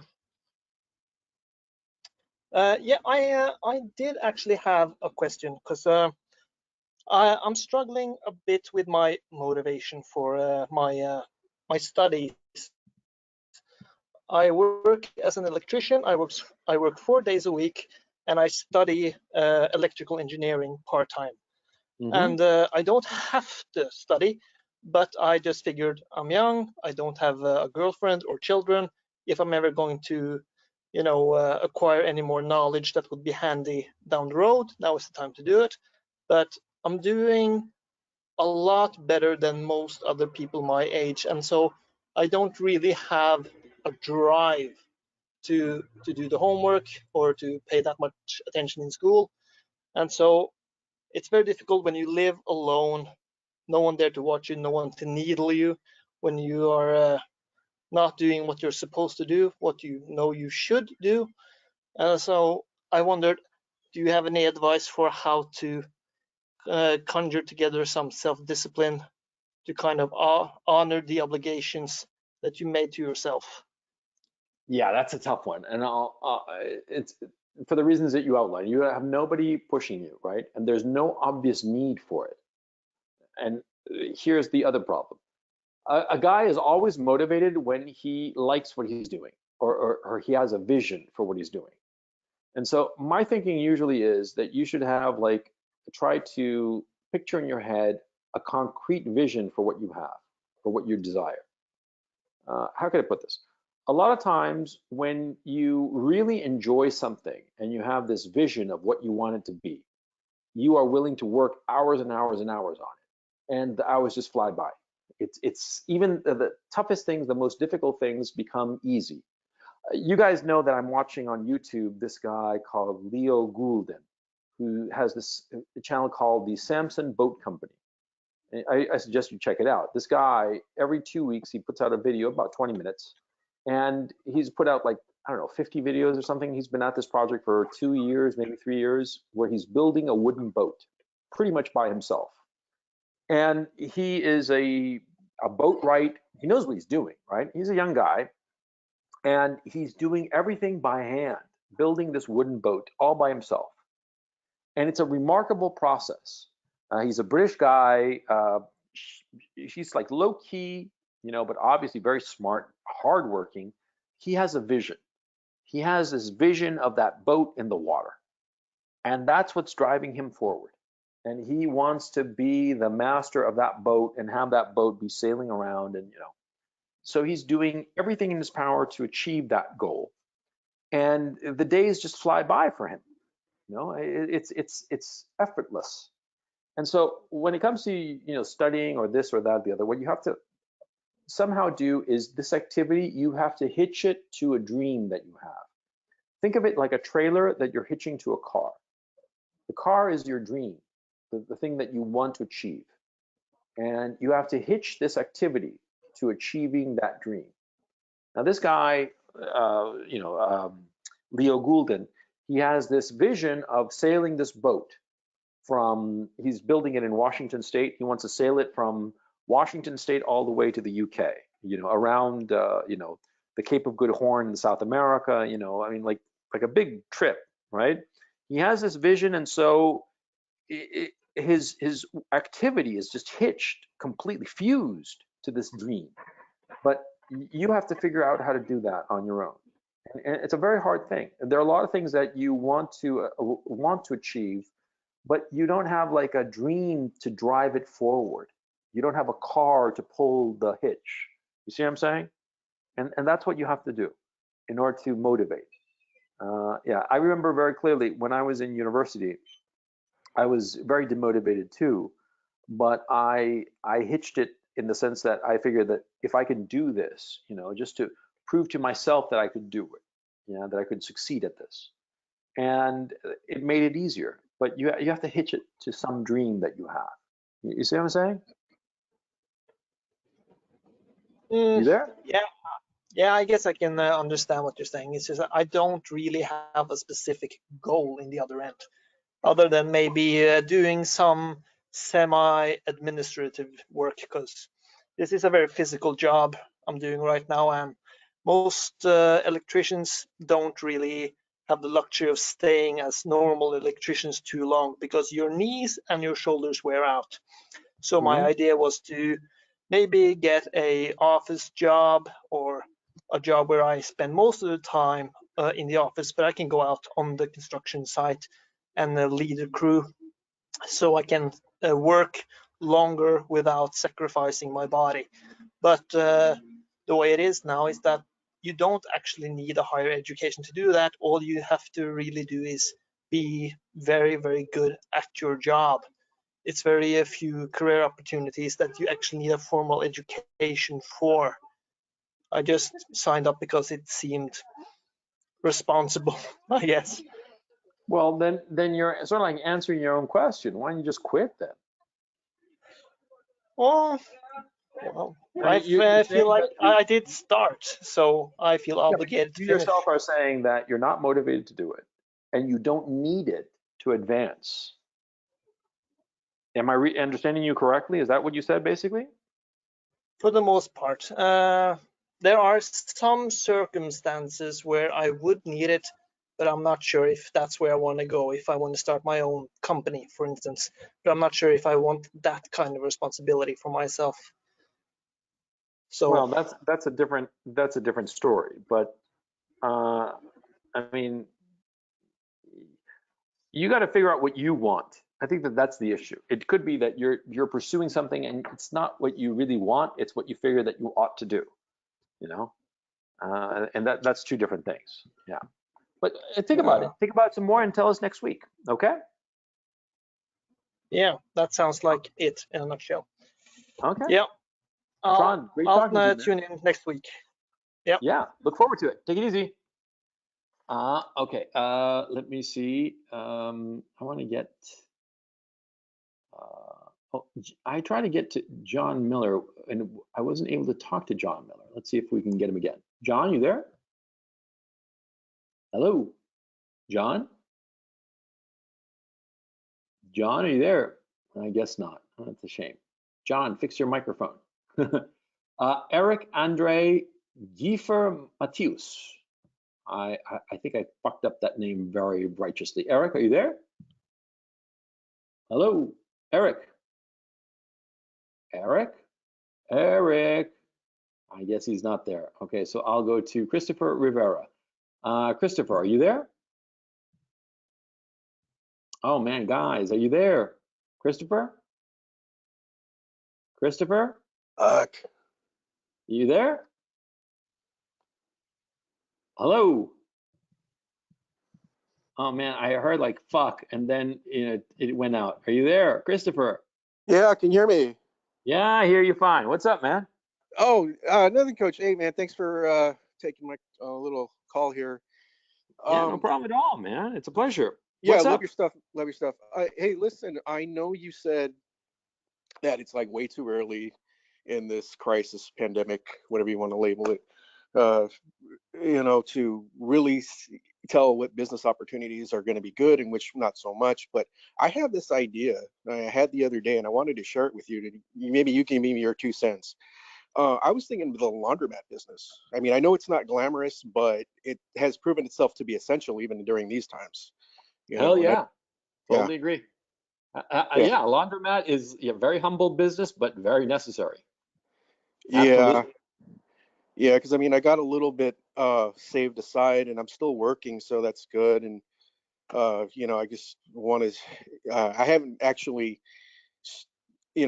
started, like really going and searching, but it's just an idea I just had the other day, and I was like, wait, and the way I see it, more and more people are going to need them because less, I figure, with the recession, this depression, fewer people are going to own homes and have access to their own washer and dryer. So I figure it's only going to get bigger.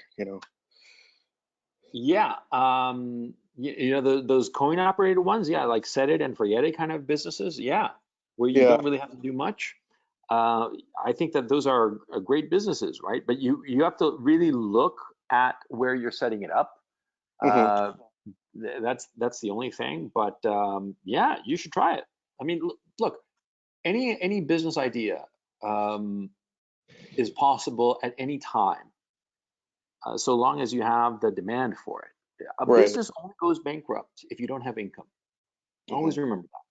And you Okay. always want to have income. And you always, like I said in video number 3, which I definitely will have to re-record, you have to buy, I mean, my investment strategy is to buy income streams. That's what I do.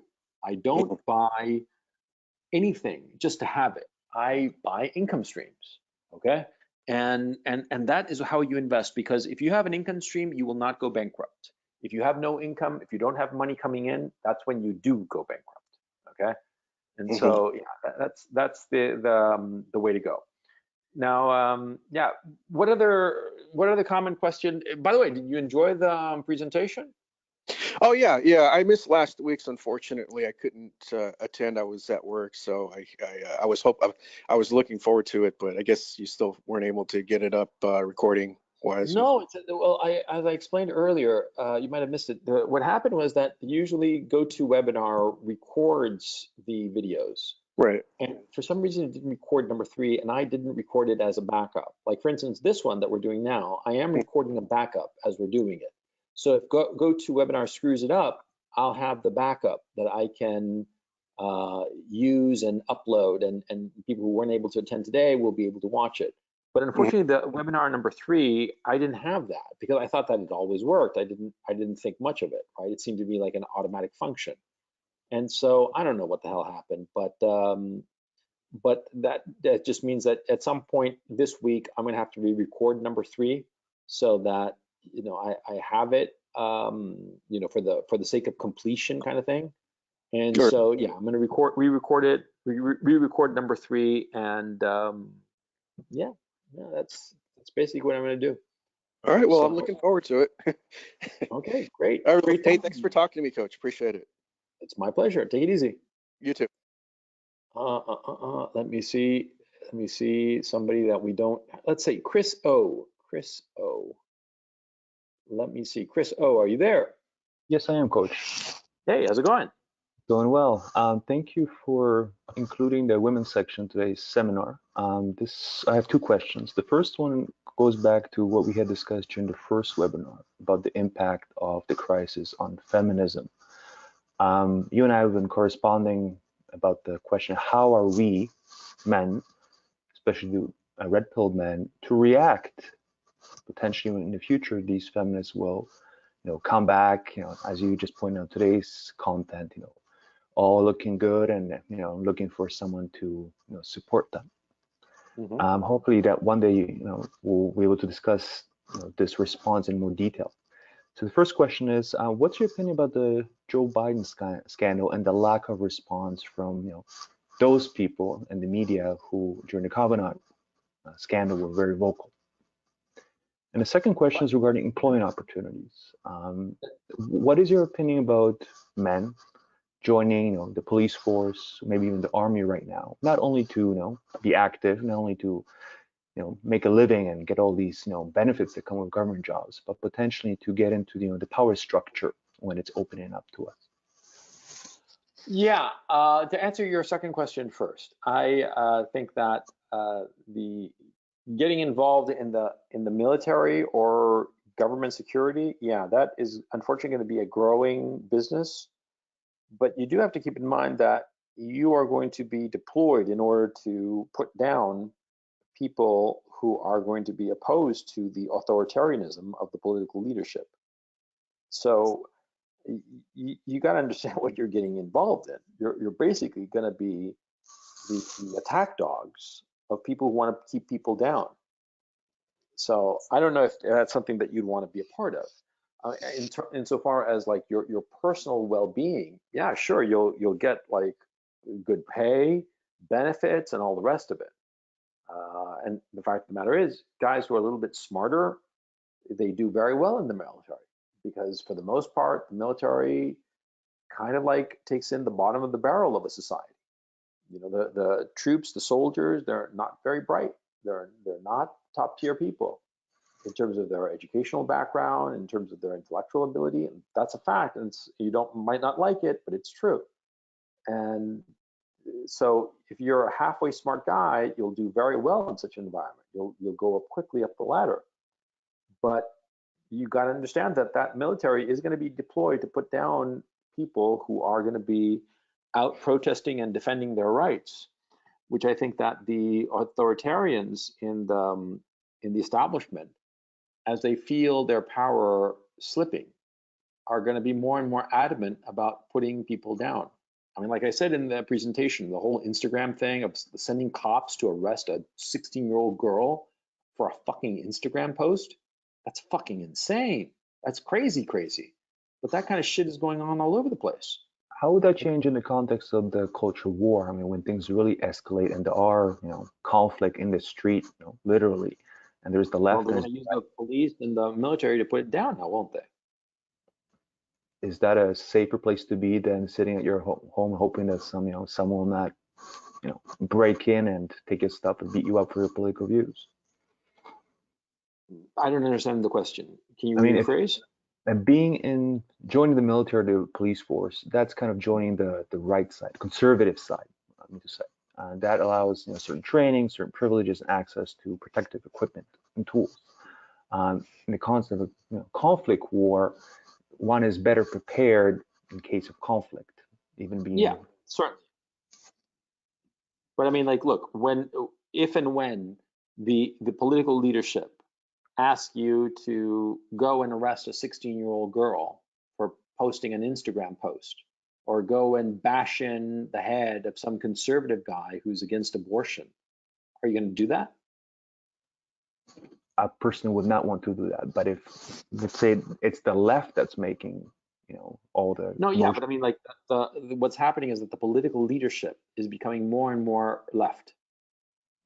And the political leadership in the United States, at least in the Western democracies, controls the military. If you say to yourself, look, I'm going to join the military or the police, and I'm going to learn all this training and all these skills, but the instant the political leadership starts attacking my people, I'm going to quit, or I'm going to make sure that their efforts to shut down my side of the political divide is not effective. Well, that's a different story.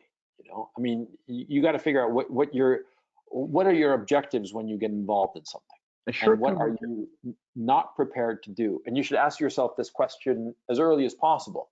You want to know before the question arises what your answer is going to be.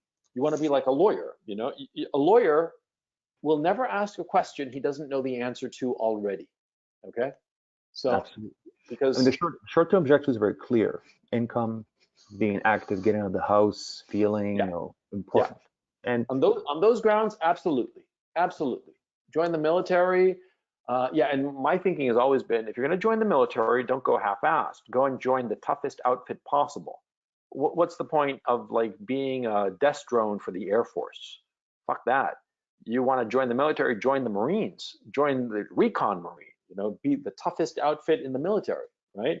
But so that, yes, I would absolutely. Now, the first question you had was the whole Joe Biden thing, and how Joe Biden is being accused of, like basically he tried to finger some woman back in 1993 when he should have fucking known better, right? Because this was after the whole Anita Hill thing.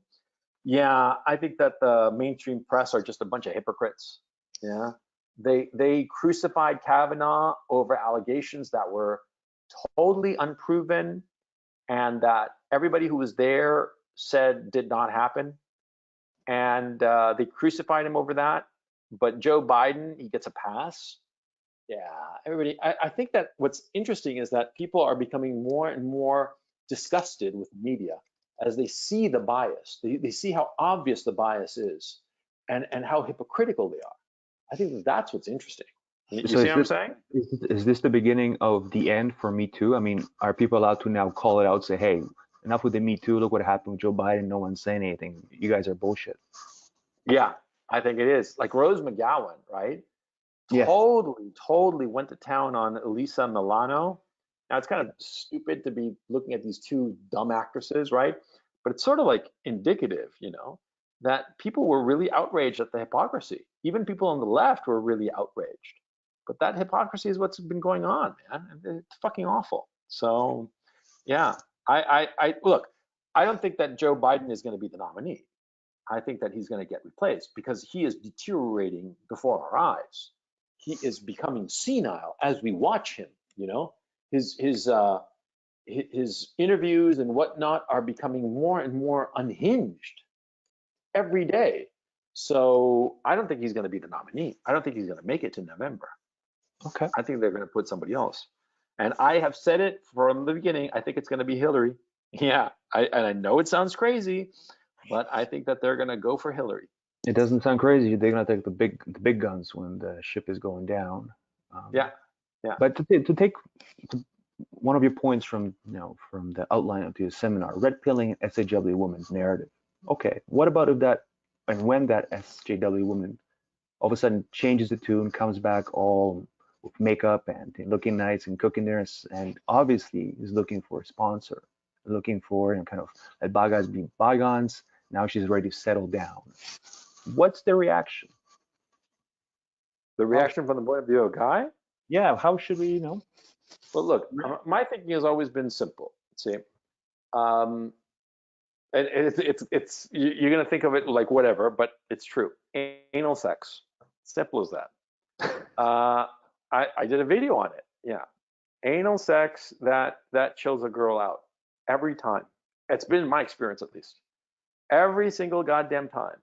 She can talk about whatever the fuck that she wants to, some whatever stupid politics, but anal sex just chills them out and reminds them of the role that they're supposed to play. Again, that's been my experience. I can't speak for anybody else, but at the end of the day, every video I make is about the experiences that I've had or the things that I know personally. And yeah, I think that as the economic situation deteriorates, it's becoming more and more obvious that feminism was just a fad, and women will become more feminine and more just more dependent as big daddy government is unable to look after them, and feminism proves itself to be ineffective. It's just that I'm stressed the point that this fad hurt too many people. It drove men to suicide, it ruined their financial, political, and just to kind of let it slide, oh, this fad is gone, let's just move on as if nothing happened. There should be some justice served. There should be some recompensation for all Life that. is not fair, my man. I mean, yeah, I understand your point of view. I completely understand, okay? But life is not fair. It's as simple as that. Life is grossly unfair. And the righteous suffer and the unrighteous slide by and live in big houses with a lot of money. And it's unfair, but that's life. I know how unsatisfying this is, okay? I'm not unsympathetic. And it would be great if like all these feminists were like, I don't know, dragged out of their houses and tarred and feathered and dragged in chains somewhere and sent to prison somewhere. It would be wonderful. It's never gonna happen, okay? And to pretend otherwise is silly. And for some, girl that's been cock hopping all her life, and all of a sudden she gets she realizes, holy shit, I got to lock down a beta guy who will provide me, and she all of a sudden starts to pretend that she's like really nice and good and traditional and all that crap, and it's grossly unfair. Yeah, it is grossly unfair. I mean, my thinking is, don't wind up with a girl like that. Okay, don't wind up with some slut, some girl who fucked 1,000 cocks, and then all of a sudden is pretending to you that that she's traditional and all that shit. No, don't do that. Okay. Absolutely, and this is one of your key messages, starting from that never date a woman over 25 video. That was a classic. And life is unfair, and it's definitely this motto kind of soothes people, especially when they're not in a position of authority, when they don't have an advantage.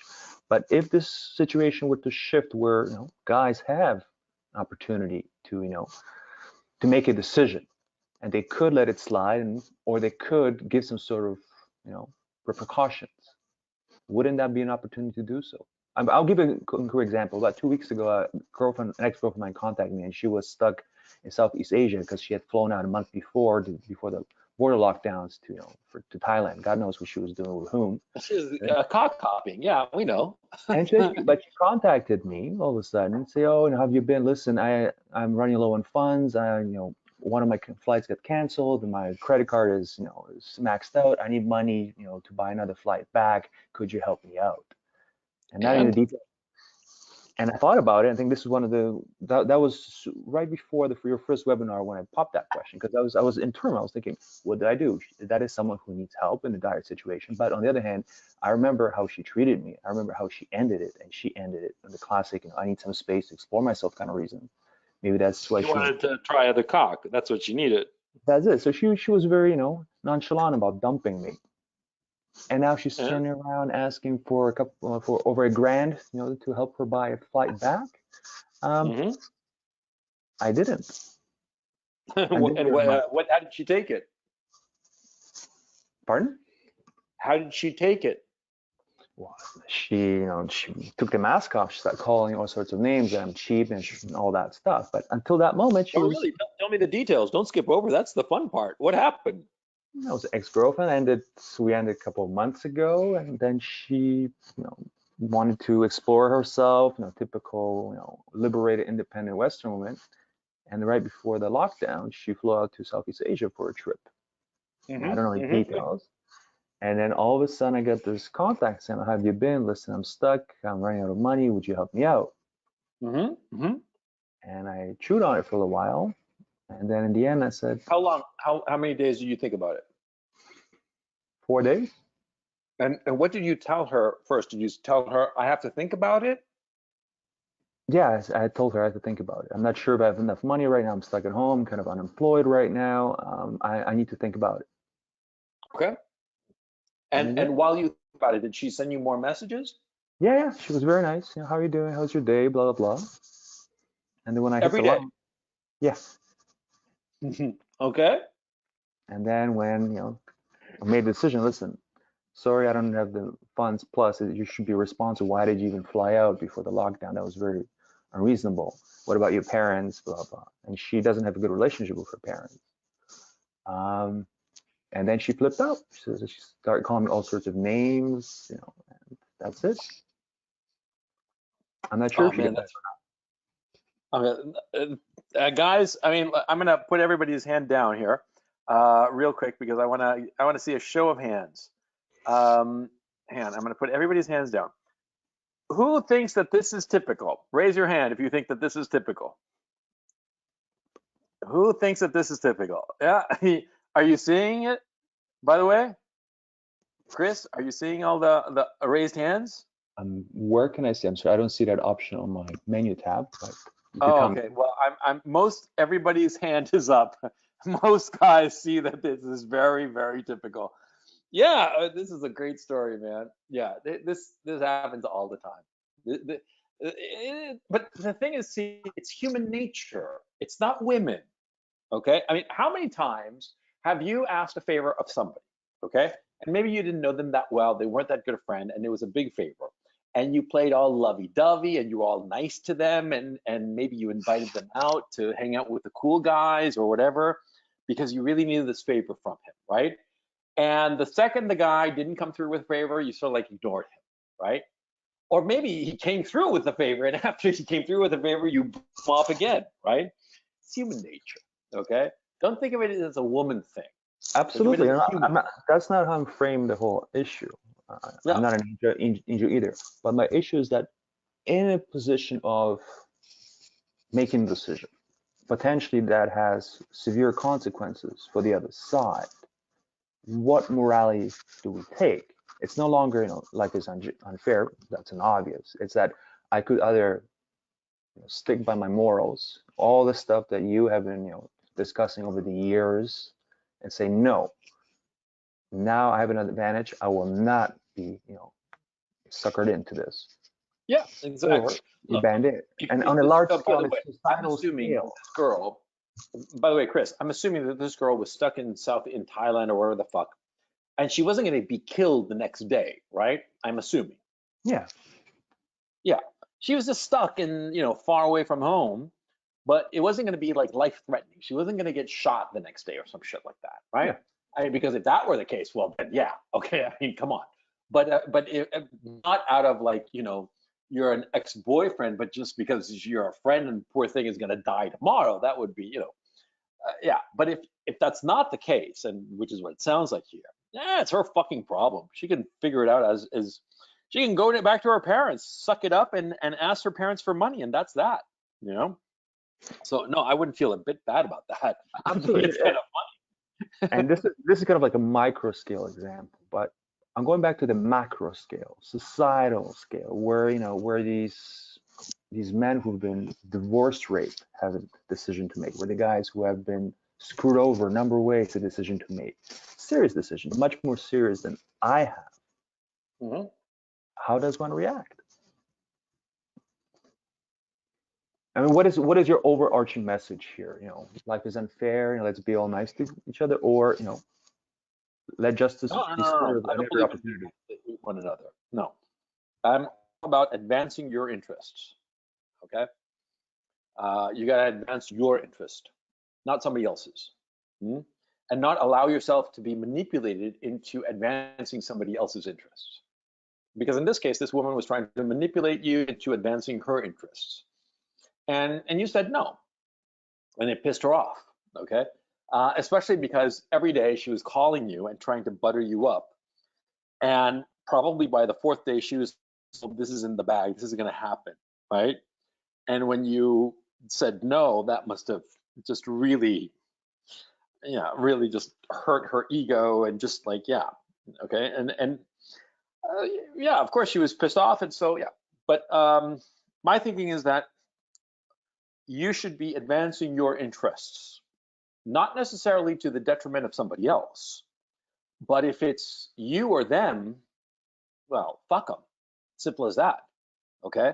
I mean, if it's an issue that either your interests are advanced or your interests are hindered and somebody else's is advanced, well then tough titty, said the kitty, and just like roll over the other person because your interests are more important to you.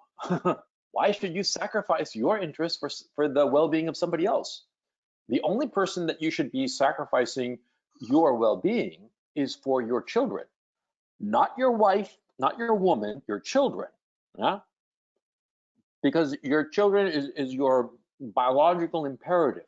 Mhm. By the way, also, um, working, sacrificing time and effort and energy for the sake of your children gives you an enormous sense of self-satisfaction. It makes you feel fantastic when you can see the direct line between the effort you put into improving the lives of your children, okay, and the actual flourishing of your children. It makes you feel fantastic. I And mean, this if is I could, something that you'll only know when you actually have children of your own. Okay, so just take my word for it. Yeah, and it's not a word that it's not like a great leap of faith. Most guys with children will tell you the exact same thing. So, but anyway, my point here. Now, insofar as the case with this woman, this fucking fun number, and yeah, tough titty. But insofar as like on a macro scale with women, see this kind of like punishing all the feminists, it's not going to happen. Okay, and tough luck. I mean, it would be wonderful if this happened. It's not going to happen. So to pine for it or to strategize as to how to inflict revenge is it's just a waste of time, my thinking. but I coach, don't think. it could happen. I mean, if this crisis goes beyond even the worst expectations, and why wouldn't it? I mean, if the economy really crashes, if the governments really are No, strict, it is really crashing. Don't I mean, fool yourself. absolutely. But Yeah. if it goes past all, stops that even we're discussing, I mean, if it really Yeah. crashes, it's done. And the government, defaults, the U.S. defaults on its loans. I mean, if it really goes bad, there is no Yeah. social debt anymore. Perhaps that's what the extreme left is aimed for. That would advance, as you were saying, their agenda in a certain way in terms of national elections. But that would also advance the extreme right agenda, wouldn't it? I don't know about that, but insofar as the feminism is concerned, right? Look, they are ultimately a trivial movement. Hmm? They sucked up the oxygen because they talk so goddamn much. But the fact of the matter is, as a political movement, they're trivial, and don't worry about it. Just ignore it. Okay. I mean, you can't be thinking about like the how to get even with these people. Okay, you're never going to be satisfied. Okay, so the best you can do is just move forward. You got some satisfaction with this woman, right? She dumped you because she wanted to quote unquote find yourself, i.e., fuck a lot of other cock, right? At least she was nice enough to tell you that she wanted to go and get some more cock, right? But you know, she dumped you and then came crawling back to you and wanting you to help her, and that went belly up. That's funny, man. So you got some satisfaction, you know? Think of it in those terms, you know? But don't worry about other things. Look, I gotta go, but it was great talking to you, Chris, and let me catch you next time, okay? Thanks, Coach. Yes, until next time. Take care. Okay, I'm gonna put everybody's hand down, and anybody who has a question, why don't you raise your hand? And this will be the last lightning round of questioning. I want to get somebody new. I see you guys, Mr. Blue, and well, John Miller. He keeps raising his hand. Let's hope that his microphone is working now. John, are you there? John, are you there? No?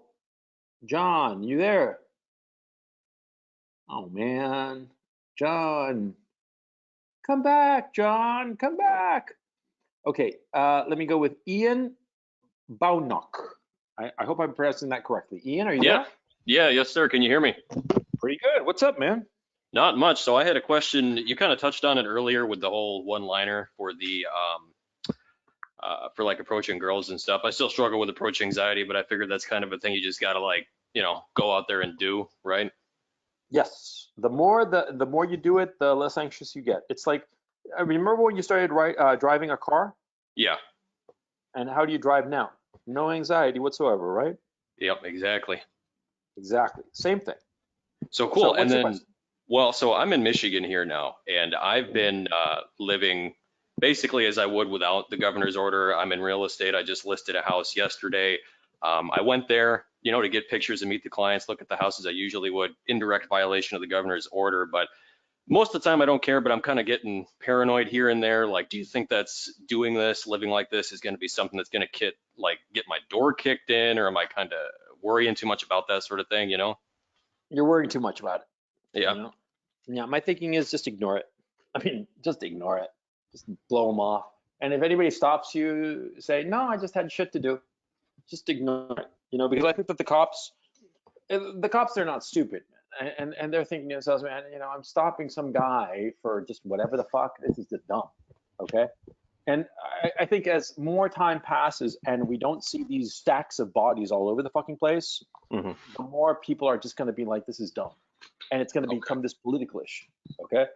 So, and I think that cops in general, in my experience, they're pretty pragmatic. If you're not really fucking up with shit and just being a complete dick, they leave you alone. You know, and if what you're doing is semi-reasonable, they're like, okay, fine, go ahead.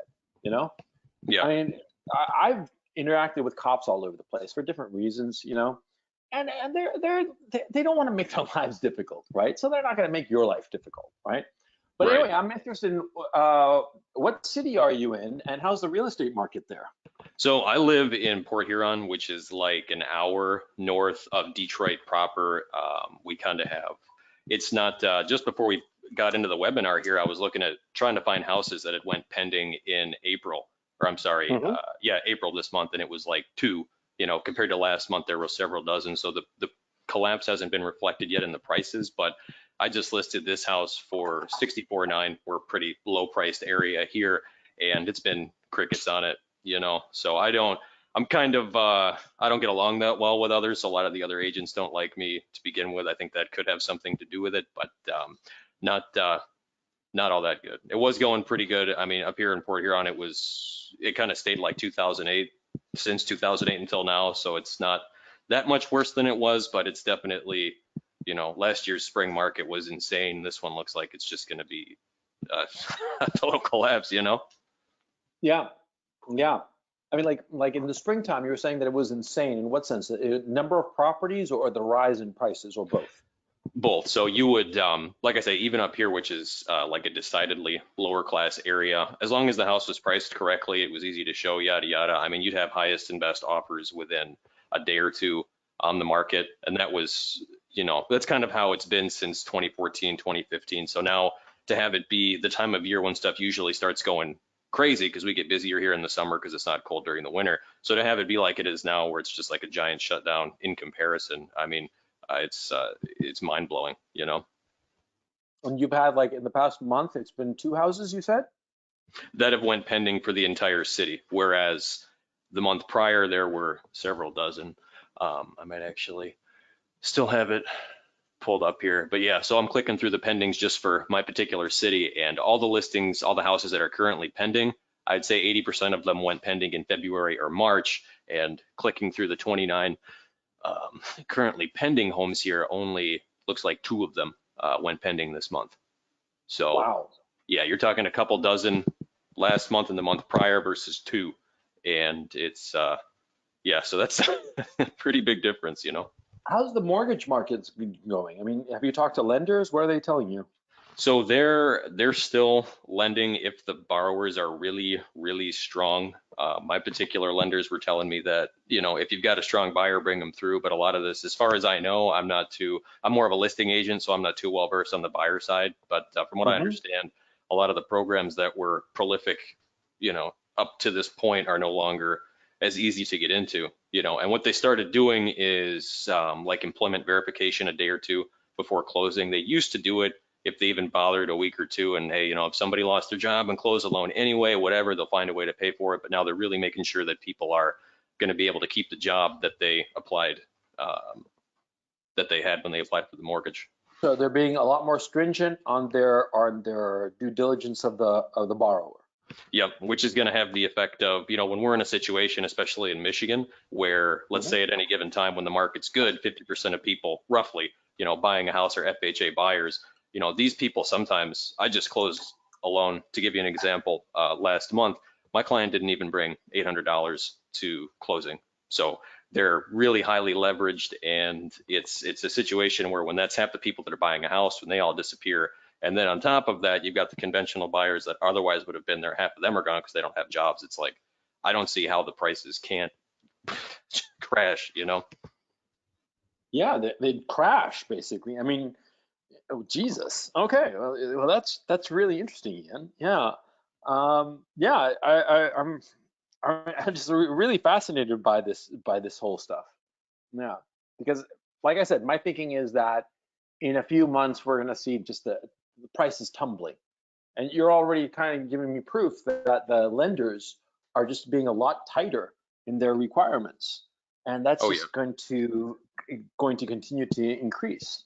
And so, yeah, I'm trying to keep an eye out for every bit of information about this kind of stuff. So I'd ask you, Ian, to keep in touch and to keep on following this market, because I'm just really, really curious. I think that most people listening in are curious as well. Yeah, for sure, will do. Okay, well, great. And by the way, have you enjoyed these webinars? Oh yeah, I mean, dude, for $10 a month, you can't really beat it. I really enjoy your analysis. It's kind of tough to find YouTubers that I kind of jive with, you know, given my personality structure. You're right up my alley, so you know, I'll stay a patron through all this as long as I don't go broke, you know. Thanks a lot. I appreciate it, man. Well, okay, talk to you next week. Mm-hmm. Take it easy. Yeah, okay, so we've gone, okay, we'll just go like a couple of more rounds of questions, and then we'll call it a webinar. Okay, let me get to Chris Puckett. Chris, you there? Hello? Chris? Dude, you gotta connect your mic. Are you there? I don't think that Chris has a mic. Okay, so we'll try to catch him in a bit. And let me see. Alexander Cece. Alexander Cece. I hope I'm pronouncing that correctly. Alexander, you there? Hey, coach, are you listening? Yeah. How's it going? Yeah, quick question. Will red pill become the next woke? Eventually. Can you repeat Will that? red pill become the next woke? Will red Eventually. pill become the next woke? No. Yeah. No, I don't think so. I hope not, okay? Because this is my understanding of what the quote red pill is. It's pragmatism. It's looking at shit as it actually is, not as you wish it to be. okay? And like, for instance, let me give you a specific case involving me, which is this whole coronavirus thing. When this shit started happening, I thought that the bodies were going to be piling up like there's no tomorrow, right? And that's what I was saying. I was saying that the casualties were going to be enormous, and if we keep on pace, blah blah, we're going to have like dead bodies to the rooftops, right? But well, this shit has come, and it hasn't been the case. And a lot of people are sort of like holding on to this vision that, oh, the bodies will be coming soon. You just have to wait and see. They'll be coming anytime now. And my thinking is pragmatic, which is back in early March, I thought that it was going to be end of the world times. Here we are in mid-April. It's looking like I'm dead wrong. So I got to roll with what's actually happening. I got to be pragmatic, and I have to be humble insofar as how my models about reality conform to reality. If the reality changes or my models are incorrect, I have to change my model and not expect reality to change to fit my model. You see? And that's the difference, it seems to me, between what's being red-pilled and what's being woke. Because woke expects the world to change in order to conform to their vision of it. You see the difference? Yeah, When you're but being red-pilled, you're just like looking at the world as it is and constantly updating what you think about it. Hello? yeah, my thinking is, as more and more people know about it and think about red pill and all this stuff, they're just gonna think, oh, I'm red pill, and I've seen signs of it, like those Really? MGTOW guys that really think they are red pill, or even in your stream on Friday, I think, with the other guy there, Robert, Richard right? Cooper? Yeah, what about? Richard Cooper, yeah. There were two MGTOW guys in your chat just saying, oh, the red pill content, the real red pill content is not on YouTube anymore. It's on other websites, something like that. And I'm starting to see that a bunch of elitists just going at it, just thinking they're red pill and everybody else isn't. Well, you got to ignore that shit, okay? I mean, there's always going to be guys who are like that, who attach themselves to some label and try to turn that label into what they want it to be. But if you just keep the whole notion of the red pill as, and not even like think of it like red pill, but just being pragmatic, looking at reality, not worrying about labels. I mean, I personally don't particularly care about what I'm labeled as. I just care about like looking at the world as it actually is. Because all we are doing, I mean, the postmodernists are kind of right when they say that everything is narrative, which is basically true because we tell each other stories to understand reality. But see, our stories, our narratives, our models have to change to conform to reality.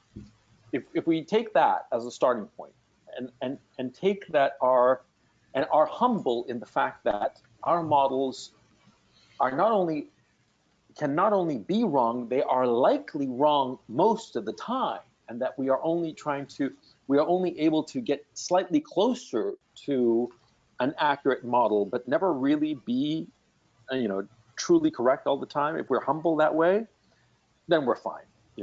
And some MGTOW guy, I mean, like, you guys know, I do not like MGTOW at all. MGTOW, I think that they're just full of shit. They're just basically guys who, they're the fox in Aesop's fable of the sour grapes. Okay, in the fable, if you don't know it, it's a fox that sees some grapes high up and he tries jumping and jumping to get at the grapes, and he can't because they're just out of his reach. And finally, he quits, exhausted, and he says, "Oh, they're probably sour anyway," and he walks away. Yeah, that's my thinking of MGTOW. They're guys who couldn't get women and couldn't get the life that they wanted whatsoever that life might have been. And so they're like, oh, it's probably sour anyway, sour grapes. They're unhappy with their lives, and so they shit on everybody else. And so you gotta just ignore them, okay? But you have to understand that there are always gonna be people like that. And they're always gonna be the loudest, because the people who are most dissatisfied are the ones who are gonna be the loudest, okay? And so you have to keep that in mind. But be that as it may, don't worry about whether some guy calls himself red pill and is not genuine or not. That's just a waste of time. What you have to worry about is, like, whatsoever somebody calls himself, is to whether what they're saying is true is accurate to reality, or is just so divorced from reality, or the person that helps you either directly or indirectly to understand reality better, because ultimately that's the goal, to understand reality better. Does that make any sense to you, Alexander? Yes, Oh, I got it. yeah. Oh, by the way, any question or comment on the presentation? No, but it's so perfect. There's nothing to add. Oh, well, see, criticism, man. You gotta sharpen your critical skills, Alexander. I'll be calling on you I next gave you time. the suggestions. I gave you the poster suggestions already. It's Which and ones? you made it better. Do you remember when I suggested for you to use poster to get the topics? Yeah. Yeah, to me you did it way better. You just got all the good topics that got the most likes, and you talked about everything. So it's way better. And I don't have any ideas right now. Sometime I'll Okay, just get it, but you better right have now I good don't ideas. have any. If you don't have any good ideas next week, man, you're dead meat. We're all gonna just beat you up. All right. Take it easy, Alexander. It's great talking to you again. Okay. See ya. See ya. Okay. Look, I'm gonna call it a webinar because we've been going 3 hours, and I think that you guys are exhausted with my bullshit. Yeah, it's been like a lot of fun as always. And I'll tell you right now, what I'm going to be doing next week is doing more about China. China, just to give you a preview, my thinking is that China is going to be the next big enemy, and you're already seeing that. And China has not helped its own cause by doing this incredibly stupid and clumsy public relations offensive. And I think that in the not too distant future, we're going to have like a war with China. Mm. I already, like I said before, I think I forget where I said it. It might have been here or in some other context, but I think it's going to be involving Taiwan. Taiwan is going to be the focal point. But I think that it's going to happen, and I think it's something that we should start looking at. I think that a lot of people are going to want a war, especially as this depression continues. And so I think it'd be smart to have an idea of when this is going to happen and how this is going to happen, to sort of like prepare for it, because I think it's going to get nasty as fuck. Yep, that's my thinking at this point. So this has been the webinar. It's great as always to have had you here, and I look forward to seeing you all next week for webinar number 5. So take care. Bye.